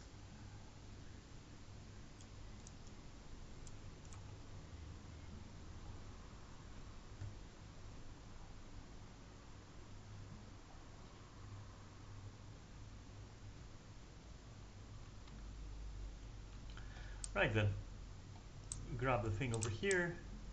Now first things first, the optimal route is this way, over here, through this, and then you will stand where Sam is standing and you will range attack these cauldrons. Not these, just the cauldrons. Stay here with your healer and let the ranged people kill the cauldrons. It's very important. Then you rush the boss. Don't bother with these at all, because he repairs them. Like if I break them, you will notice that they will come back. You see? It popped back up. Wow. Pointless. Just kill Siege Master Delphi and you'll be fine, okay? CC him, or her rather, as much as you can. Make sure that you don't burn your cooldowns on Delphi, unless, you know, if she's blocking, don't burn cooldowns.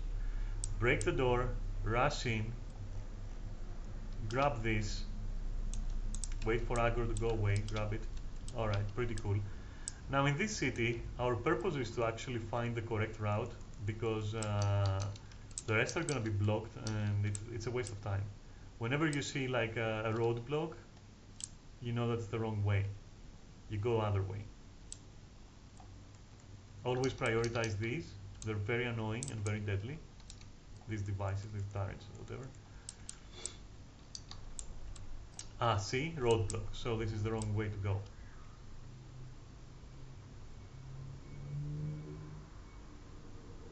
Most people just rush Delphi here and they die from the cauldron fire. And it's pretty pathetic to see. Because it's such an easy solution to just stand on the rock and let ranged people just kill the cauldrons. Literally deals with like literally takes away half the damage you'll be receiving. So this is why these are annoying. I'll show you right now, because they do this to you. Come on, this. So yeah, they're pretty annoying. Just kill them.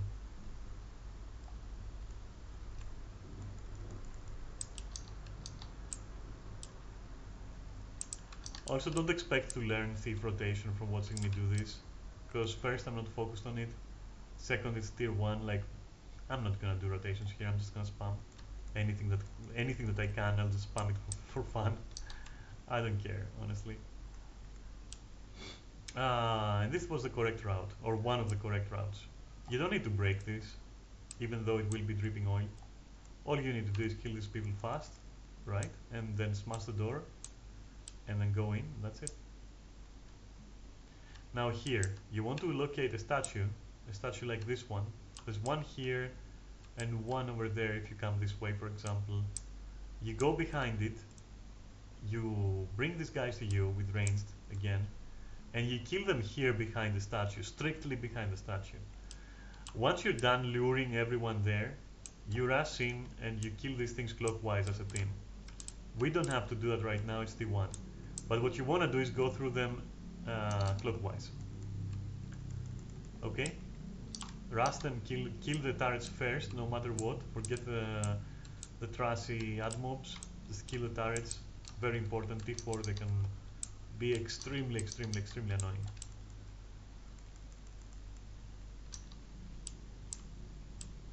That's it. We then will go clockwise from this door to all the other doors in succession. Just wait here.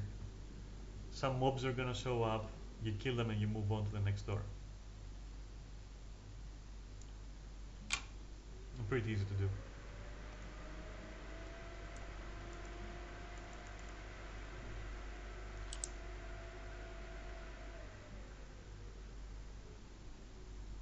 Also pretty boring to do, but I have to demonstrate.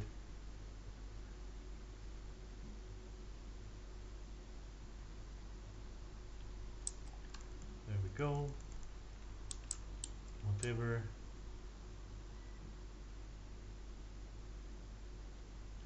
One small trick, anything lower than tier 4, it's best if your physical damage, like physical DPS, not physical, sorry, power DPS, not Condi DPS. T4 is better to be Condi in most situations, not all situations. CM is a mixed bag. It's always good to have a PDPS in your party. Always good. Very useful to have at least one. Or just one, you know.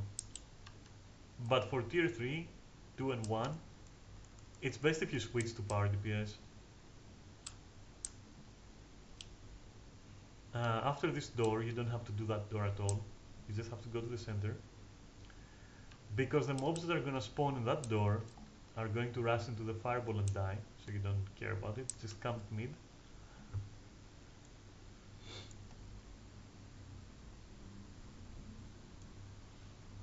Those are the mobs. And they die from the fireball. And then there is this guy. Save your cooldowns for until he's somewhere around the Irish flower. So somewhere here you can start doing your cooldowns. Not much to say about this guy. His most annoying aspect is that he blocks. In which, as you can see here, in which case don't waste your cooldowns. But after it's done, you can do whatever the fuck you want. Sometimes he will jump away or rush away and leave behind like a paddle or something. Like a red ring. Don't be in that. If it happens, don't be in that. He summons an ad, but it doesn't live long enough to matter. That's the red ring. Unless your healer is good and you trust them, don't stay in there. Okay? Unless you trust your healer, unless they're good, you know. If they're good, no problem. But if you have doubts or reason to doubt your healer, don't stay in the red ring.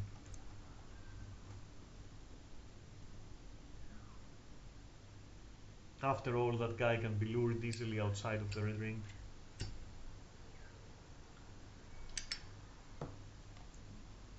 What's next? Swampland.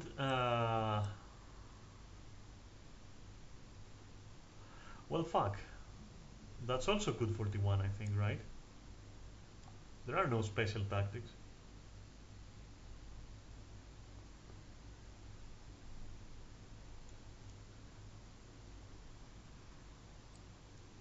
Yeah, I'll explain that, no worries.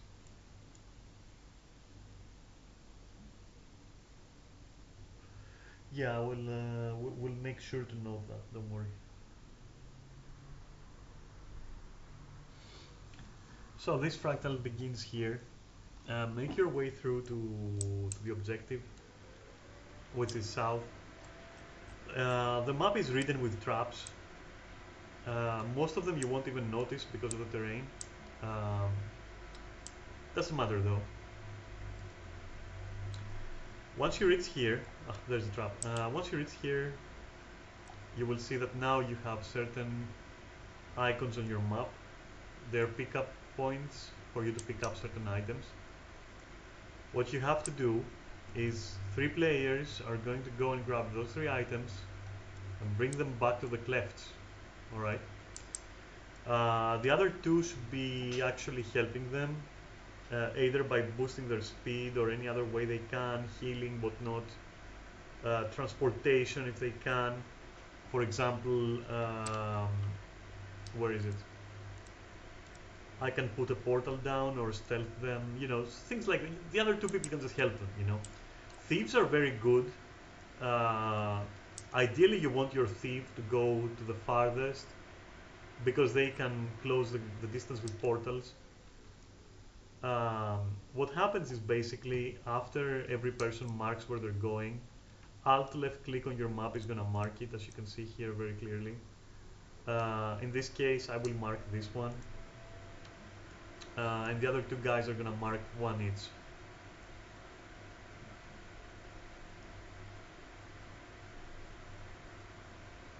Your mark? Okay, okay, fine.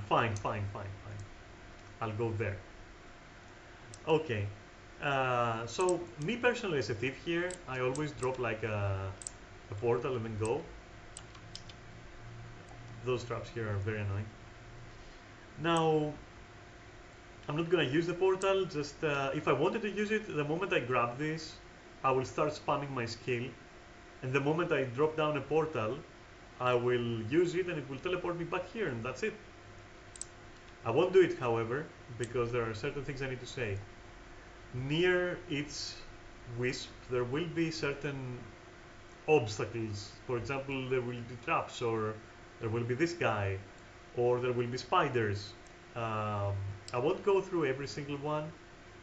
Regardless, you should just wait around the area by avoiding.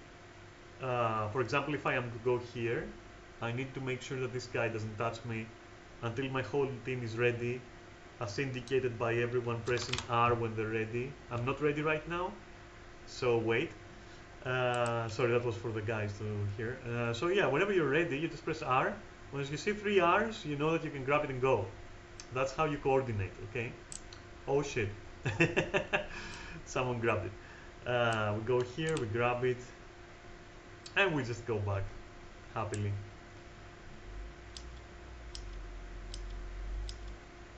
Oh, don't worry about the portal, I don't care. I did say I'm not gonna use it. And then you put it in. If you fail that, the mechanic will reset. You can see there is a timer here. T1, 2, and 3, the timer is extremely generous. Extremely generous. T4, not generous. Not only that, but on T4, the terrain is going to rearrange itself the moment someone picks up a wisp. Essentially, that means that you're gonna be fast to recognize openings and all that because they're not gonna be as you remember them. It's very useful to learn what you can climb and what not. For instance, this is climbable. So if this was blocked and I needed to cross, I wouldn't go around. I would just, because I know it, you know, I could just, you see what I mean? I shouldn't have to explain this. Like some parts are climbable, use them. Experiment, use them. See? Okay? It's not glitching. It's just exploiting the terrain. Honestly. If you have a build specifically for this job, don't forget to switch.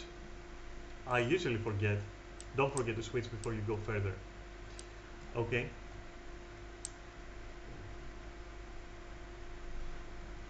There is a mini boss here.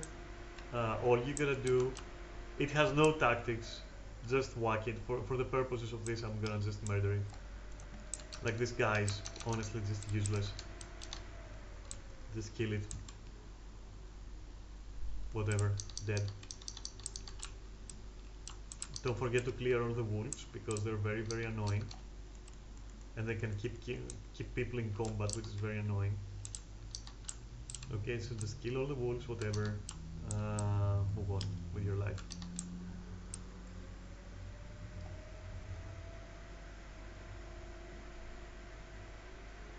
Alright, so this boss.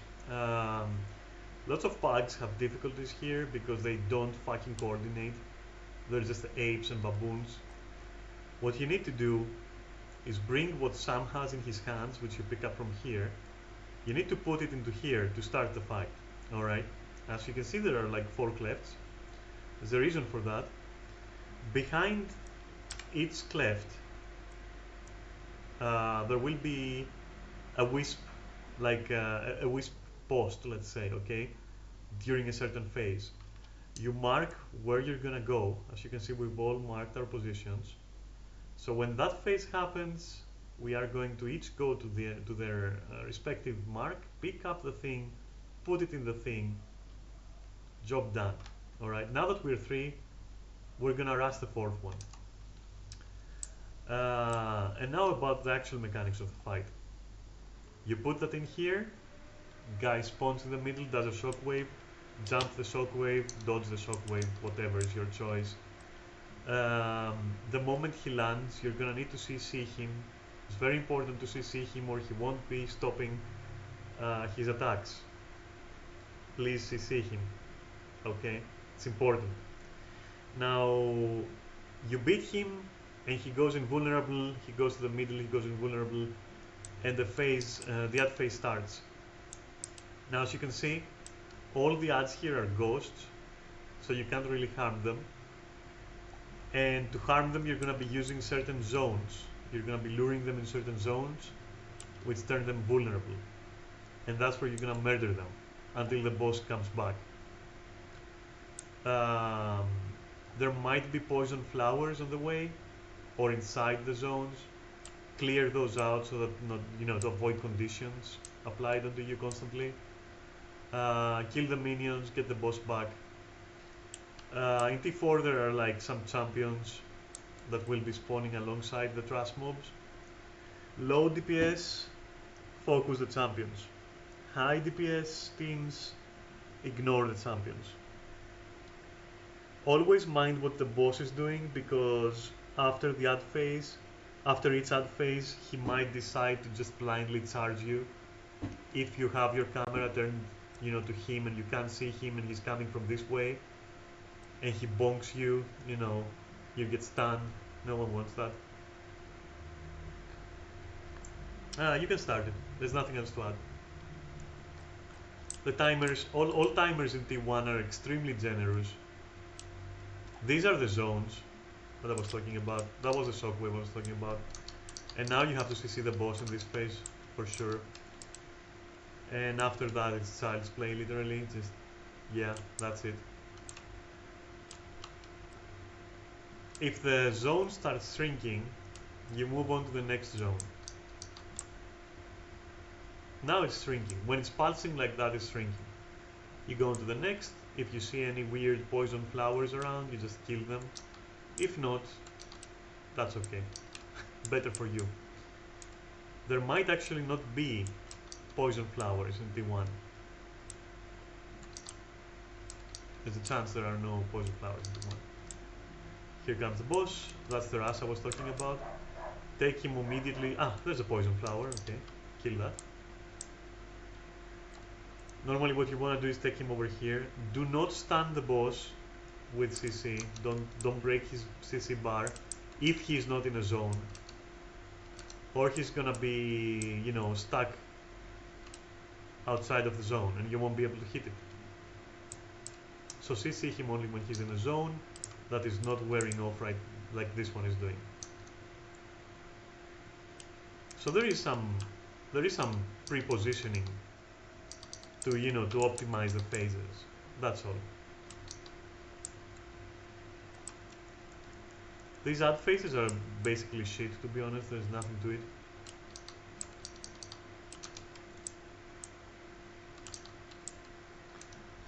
Yeah.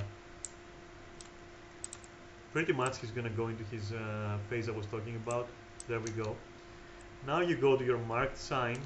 As you can see, here's a wisp. You grab it and you quickly move to the left. Boom, like that. Now we have to do the spare one.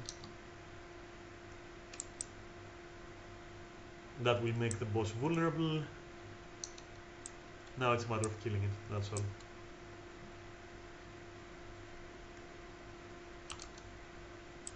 That's it.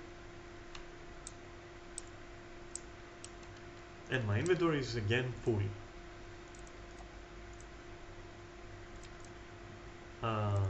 What else can I burn? Let's see, all of that shit.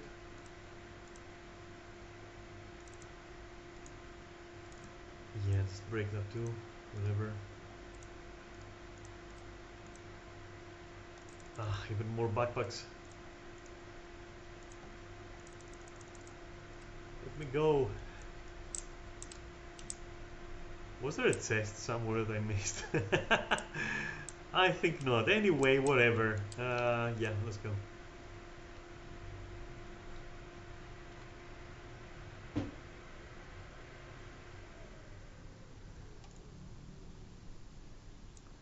Cliffside. Is Cliffside... Which one is Cliffside? I never remember the names. Oh, the hammer, right? Yeah, it's the hammer thingy. Okay. Yeah. T1, for sure.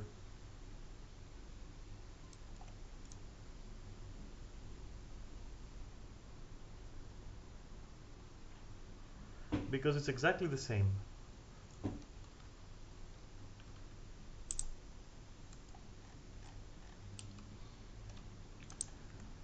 Some trash. Let's take care of it. Now, the hammer needs some explanation, not too much. Once you pick it up, you see that I took some damage and an icon appeared and my skills changed. First, don't let the icon turn red. Pulsing red means you need to drop your hammer. Orange is okay, yellow is okay, pulsing red not okay. Now you want to be killing ads with your hammer to get your 4th skill. Target the seals, use your 4th skill. Kill more ads. It's pulsing. Alright, I drop it, someone else takes it. You kill, rinse and repeat forever. Now, ideally you don't want your healer picking it up, because then who's gonna be healing you? Boom. That's it. Here, drop your hammer. You don't need it. Avoid these tiles. These tiles are traps. Avoid them. Okay. There's one here as well. Avoid it. As always, here you can do a skip. And the skip is... Wait, that's irrelevant. What we need is the bow. For my class. For your class, maybe it's something else. For me, it's a bow. You can just... Yeah. I shouldn't need to explain what I'm doing right now. Just teleporting... Whatever. Now, you may notice some heads on the wall, right? All the way. Because normally what you want to do is you want to like traverse this normally while avoiding gusts of wind coming from the heads. But if you have a means to skip it, just target below that and boom. Alright, so a thief can do this very, very easily. I will always fucking flex thief. It's such a fun class to play, so much utility. So here's what happens. In higher tiers, this is the mechanism that disables the heads, the gust of wind, alright? In T4, there's gonna be more mechanisms. but every time that you use a mechanism, you basically get stunned. This means that to do this with one person only, you need again something like my bow. Anything like that will work, honestly, or anything that breaks immobilization. So you use this, you become immobilized, there's gonna be more of them along the wall, so you teleport to the next one, use that, teleport to the next one, use that, and that's how you solo this mechanism, okay? Now remember we dropped our hammer. To regain it, you talk to this guy. I lost my hammer, get one. Spawns it here, you pick it, move on with your life.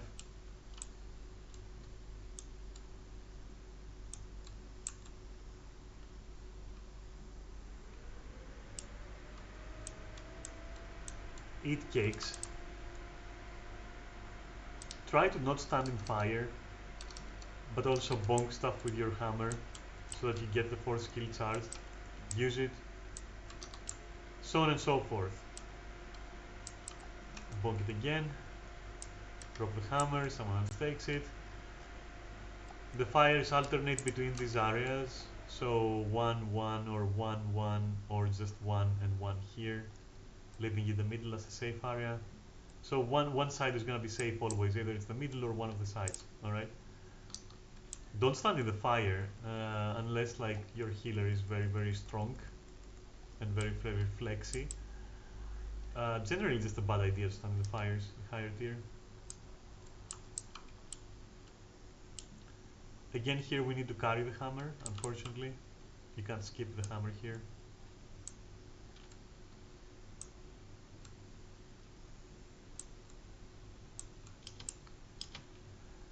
The logic is the same here. Kill one guy or whatever. Once you have the charge, use it. And now, oops. And now we have to cross this corridor. And we're gonna be repeating that over and over and over again until both sides are broken. Someone pick the hammer, please. I should not be using this setup. Enable, okay.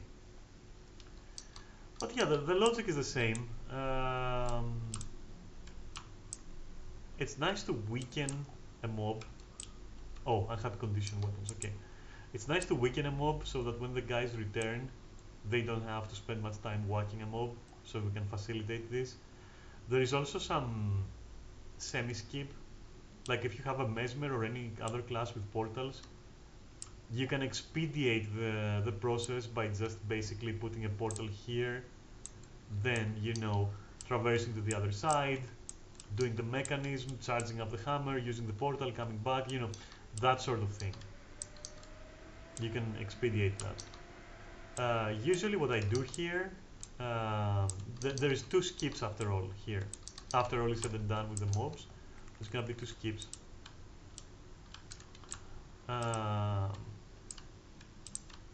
And I'll show you both. Actually, Sam is gonna show us one of them, I'll show you the other one. But for now, let's go and break the last seal and then return.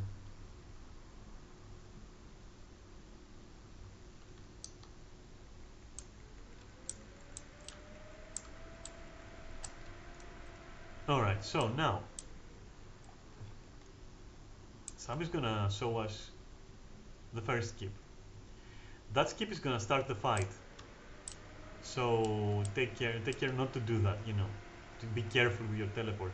Essentially what Sam is going to do, he's going to glitch to the last boss directly.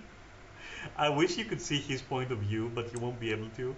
All I can tell you is that you need to aim a very specific spot, just so, and now Sam is at the boss room.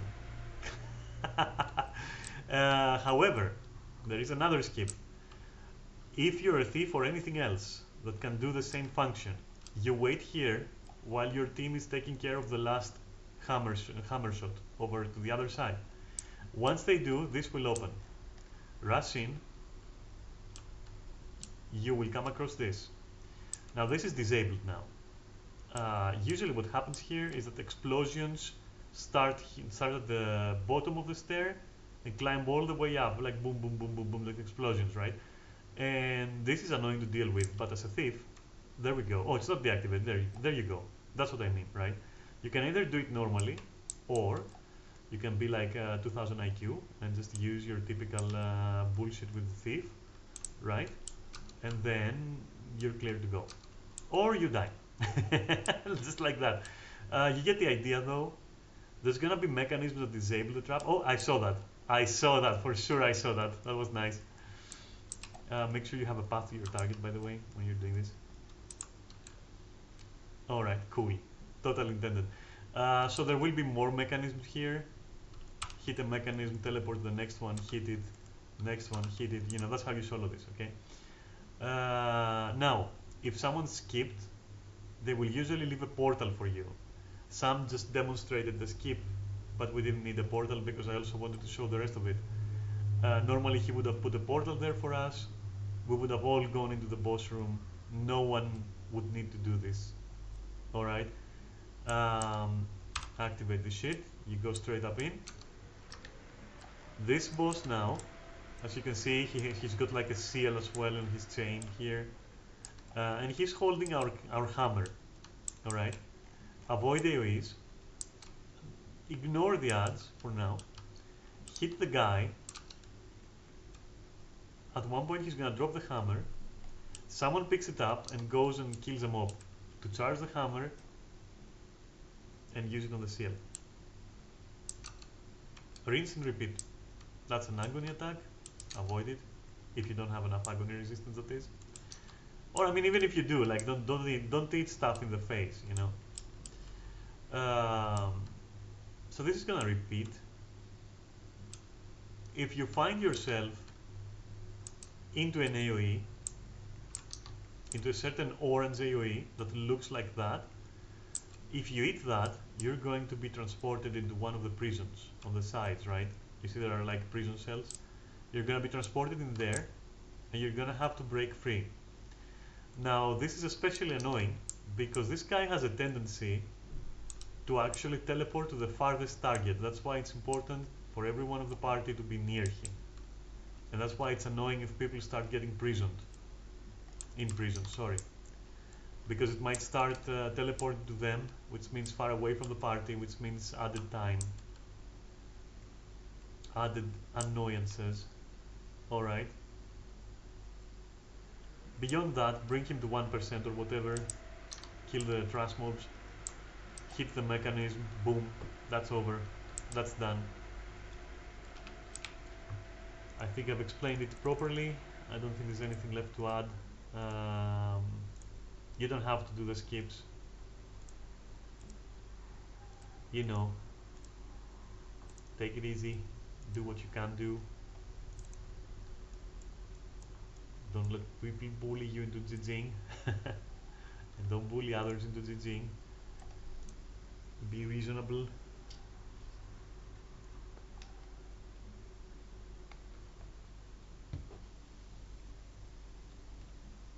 I told you I'm gonna show you the skips, but use them, you know, with some, you know, what is the word, modicum? With restraint, let's say, okay? Aquatic ruins. Until FS.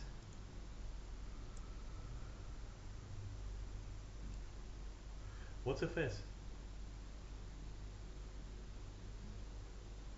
Ah, until the CM, yeah, okay, yeah, for sure. And thank you very much. Thank you very, very much for helping. Thank you.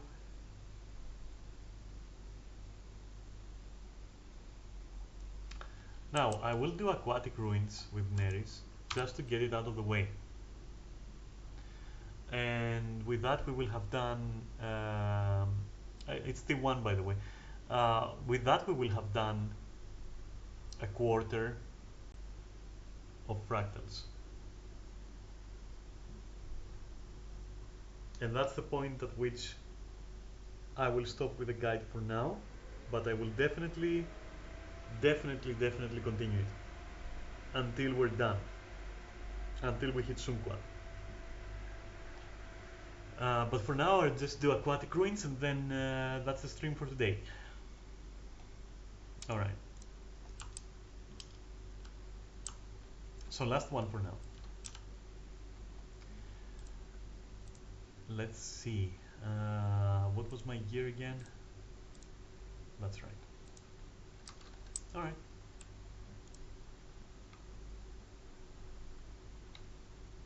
Everyone's favorite fractal. It doesn't have to be terrible, okay? I can show you how to make it not terrible.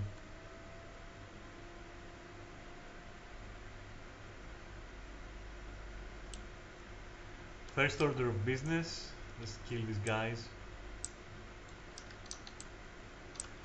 By the way, I have no idea what Thief can do with like power DPS underwater, so I'll just spam my auto attack. I don't know which skill is good here or not. Maybe the dual wield skill? I don't know. Alright, so once you clear them out, just open the cage for the villager to escape. Do the same over here.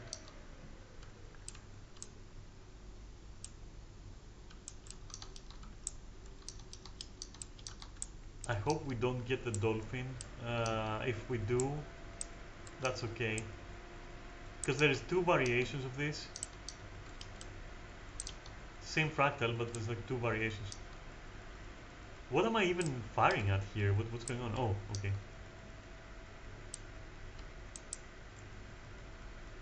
Okay, there we go. Free the villager. This wall is gonna open, revealing the rest of the fractal. Let's see which one we got. We've got dolphins. If it was this way, that's the other variation. If it's this way, it's dolphins. So for dolphins, if you can, swap to something with speed, anything with speed. I don't know if you can actually stealth effectively, but I don't think so. But if you've got like, for example, where is it? Is this one? Yeah. For example, for me, it's this signet for underwater for sure. It's 25 increase in speed. I think it does work for the dolphin. It feels like it does. Okay, I don't know. But anyway, that's what I use underwater anyway, so yeah, whatever. Your skills are gonna change. Your skill 1 is going to be a sonar. That reveals portals that look like this one, but not so blue, just almost transparent. Passing through these portals will refresh some of your skills slightly and your stamina slightly, and it's gonna give you a very slight boost. Still good to do. Skill 2 is going to give you a burst of speed. You're just gonna rush forward. This will make you invisible for a bit, and this will help you retrieve an ally and revive them. Alright, ideally you don't want to do any of this shit. These three only matter, and you're gonna use them in a specific manner. So the reason why this is hated is because people tend to get lost, and they also tend to like trigger everything in the map just by being lost essentially. They just fucking alert every single crate. My advice, always head right. Always head right. Okay? And I will show you what I mean. So we always sonar. There you go. You reveal that, for example. So we go through, refreshes our cooldowns. There we go. Pop it again. There we go. You know, you go like that. Crate, avoid that shit. Just dodge through. No need to risk anything. There we go. You can also dodge. You still can dodge. So, always right. Always right. Oops, I booped the wall a little bit. Avoid the champion. Avoid these guys, no one cares about them. Oops, got hit. Go invisible. Keep going right whenever you can. Keep taking these whenever you can. And we're there. Give it a slight boost just to go through, and boom, solved. It doesn't have to be your worst nightmare. Just go always right, use invisibility, you know. Oops, fuck, I pressed too many buttons and I'll die.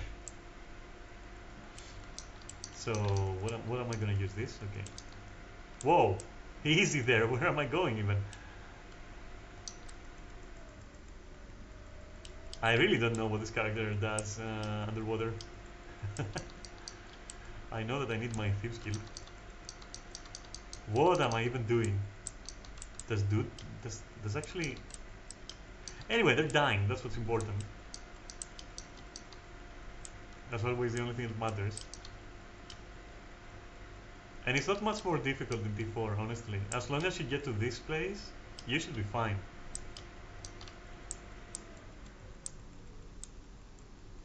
I'm not saying that underwater combat is great or anything, but honestly, just, you know, bear with it. Always head right and don't complain. Use invisibility when they catch you, and then with one boost you should be clear.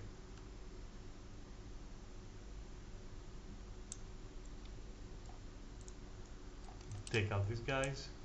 What are all these buttons? I kinda wanna press them, but I don't know what the fuck they do. Things, I guess. This looks like a multi-hit or something. I'm not sure. Can I spam? Short, okay.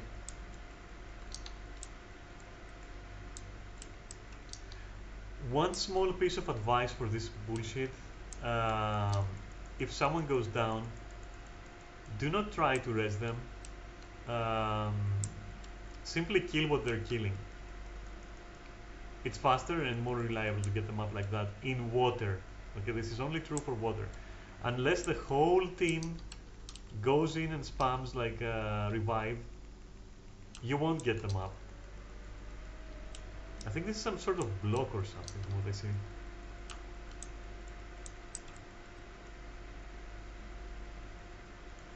Anyway, we kill this guy, we move on with our lives. I really, really, really hate Thief underwater.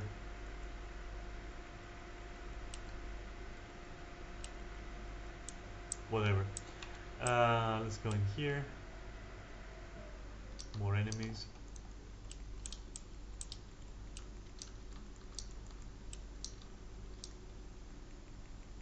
Okay.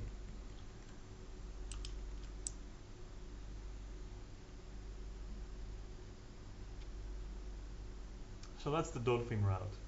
The boss is always going to be the same.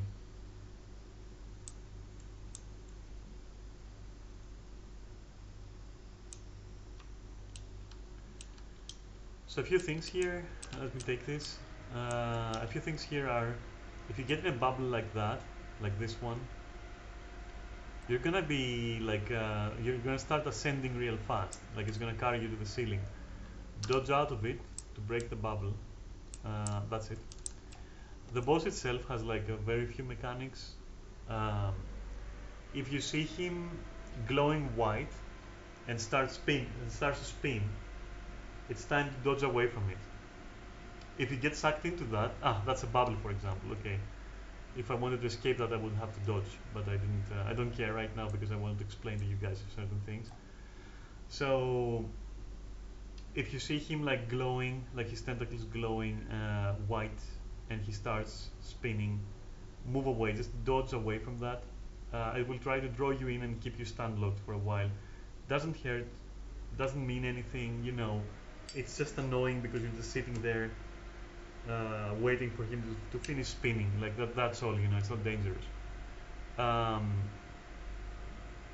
if he's glowing pink, then that means that some of you, or one of you basically, is going to get eaten, and then you have to play a sort of mini game, let's say, where all your abilities are going to be swapped with the same ability.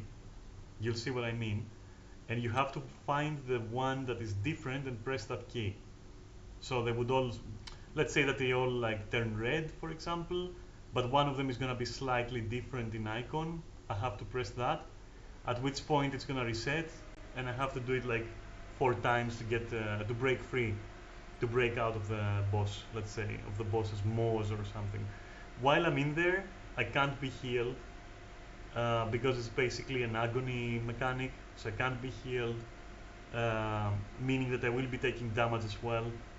If I don't solve it fast, it will one-shot me. So yeah, it's pretty annoying. It can one-shot you if you fail it. You'll see what I mean. It will probably try it on me, I guess. And the other thing that it does is basically at one point it goes invulnerable, and you have to locate a mob that is marked with 2 crossed swords. You kill that mob, becomes vulnerable again, kill it. That's it. That's it literally. There's nothing else. There's gonna be some types of enemies that you want to focus on T4, and those are veteran hypnos. So that's what they're called, veteran crate hypnos. And the reason why you want to focus those in T4 is because they deal a hell of a lot of conditions, and they're very difficult to distinguish in the crowd because all crate look very similar. You know, keep an eye open for those. If you see them, kill them. You'll be saving your team from some condi. That's it, we can go. Oh, and try not to be inside these bubbles. Like, as you can see, those cages have some kind of bubbles around them, right? So try not to be in there. Oops. While I was talking, he did that, which is what you need to actually dodge away from. Or as you saw, you become stun locked, you know, which deletes your DPS, basically. This cannot be avoided. It took me in. Okay, so you see, 3, 2, 5 now, 6, 3, and I'm out. Well, with my key bindings anyway. For you it would have been different. But you saw that it was like, oops, dodge away. Okay, cool. As you can see, it's still pulling me in, but like, you know, you have to resist that, and that's it. Go back in. If you have any ranged weapons, switch to them in that phase, you know, while you're dodging away and you're like avoiding his pool, just dodge the, you know, bring out your ranged weapons and just, you know, use those.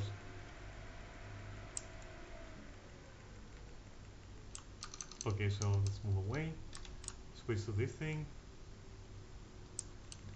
Even though I'm not a CDPS right now, whatever. So suck me in. You can see this one is different. I'll press it. This now, again, this one, that now, free. That's how it works. That's all you gotta do. Goes away from that shit. Neris targeted the hypnos that I was talking about, so I'll go and do that.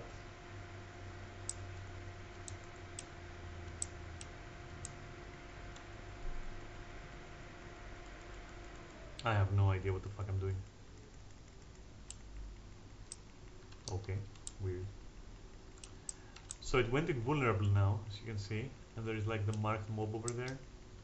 Gotta kill that.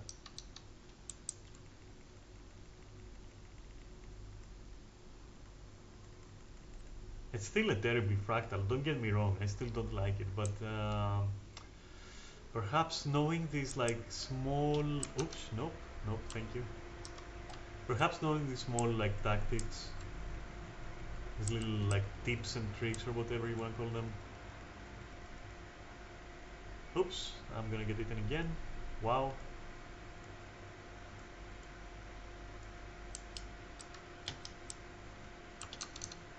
I hate this boss.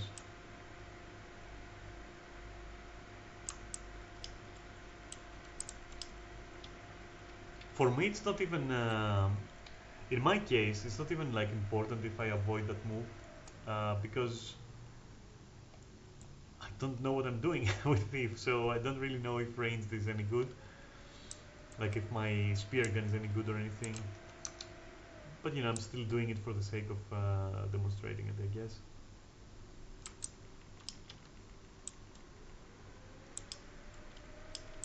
I guess I'm going back in, of course.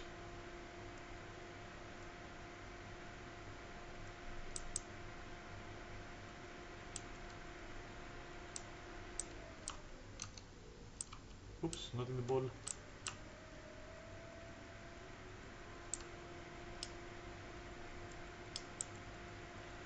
Wow, this thing, honestly. I really just turn off my brain when I'm like in this fractal.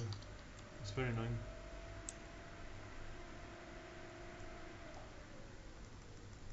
So should I be spamming this maybe?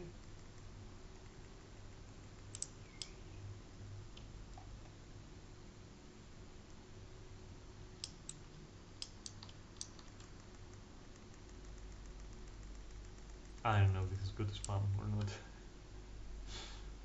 I'm gonna be honest.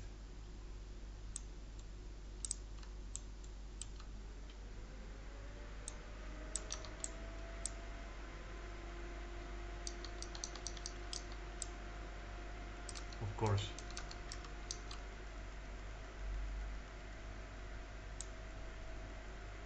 I really hate these moves. Oh, I'm going in again. Okay.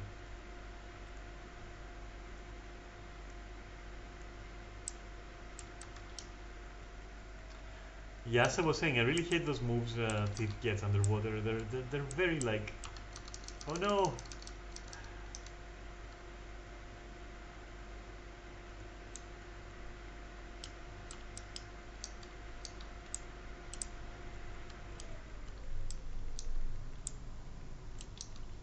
I've targeted everything except the boss. Let's see if that move does anything. Just spam it. Let me guess. Yeah, of course.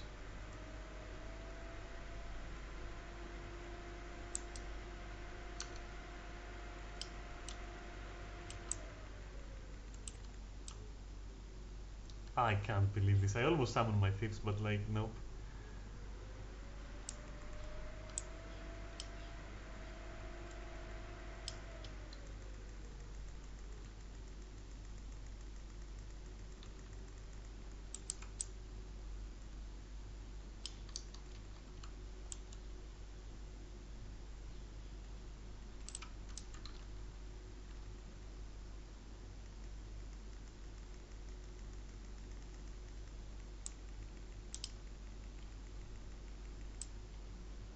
Arenit could have done like a bit of a better job in differentiating like their silhouettes and their colors, so that at least we can identify like what the hypnos are and what each of them do. But anyway, that's like I guess a minor gripe.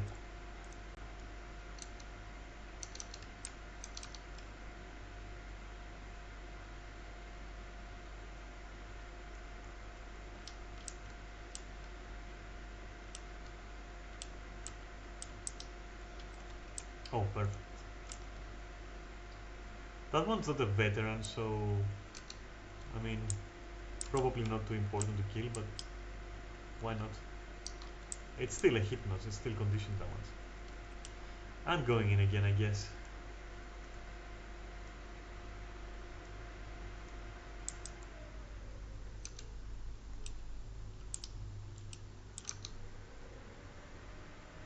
Oh, for fuck's sake.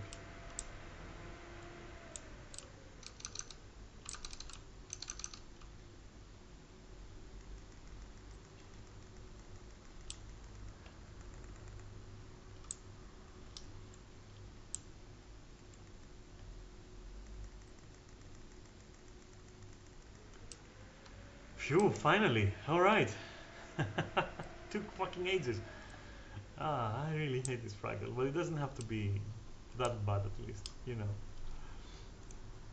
Alright.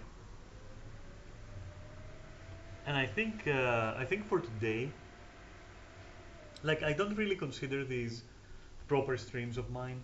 Um, just you know, just something I wanted to do, and yeah, they won't take my regular streams slot anyway. So I'll make sure to do the next ones real quick, the next fractals, to cover the remaining fractals as soon as possible, regardless of my normal schedule. That's what I'm trying to say in proper English. Anyway, anywho, that's it. That's it for now. We stopped at underground facility, which is a very interesting one. Has also a very interesting skip, um, but we're not gonna do it today. probably in a couple of days because I don't want this to take too long.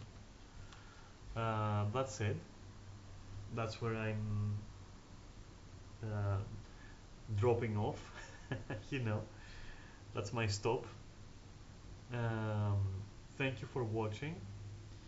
I hope this has been helpful, and I hope that when it's complete, when we have all of the fractals done and explained properly, that you will have a much better idea um, and a much better time in fractals.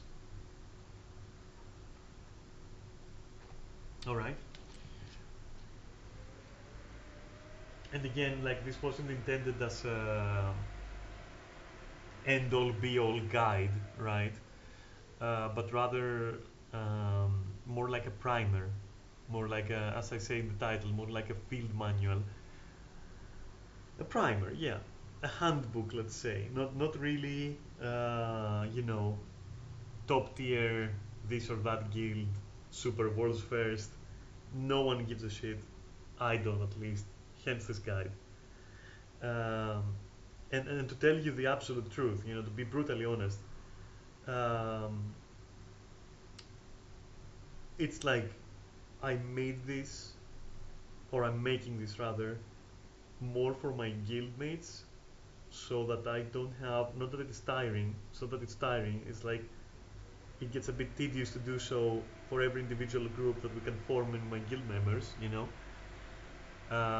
It's to skip that and say, okay, basically, if you want to be like, you know, part of a larger like fractals group or something, because we do have a lot of people who are interested, take a look at this. It's going to give you a good like a firm grasp of the basics, and you'll be able to do it.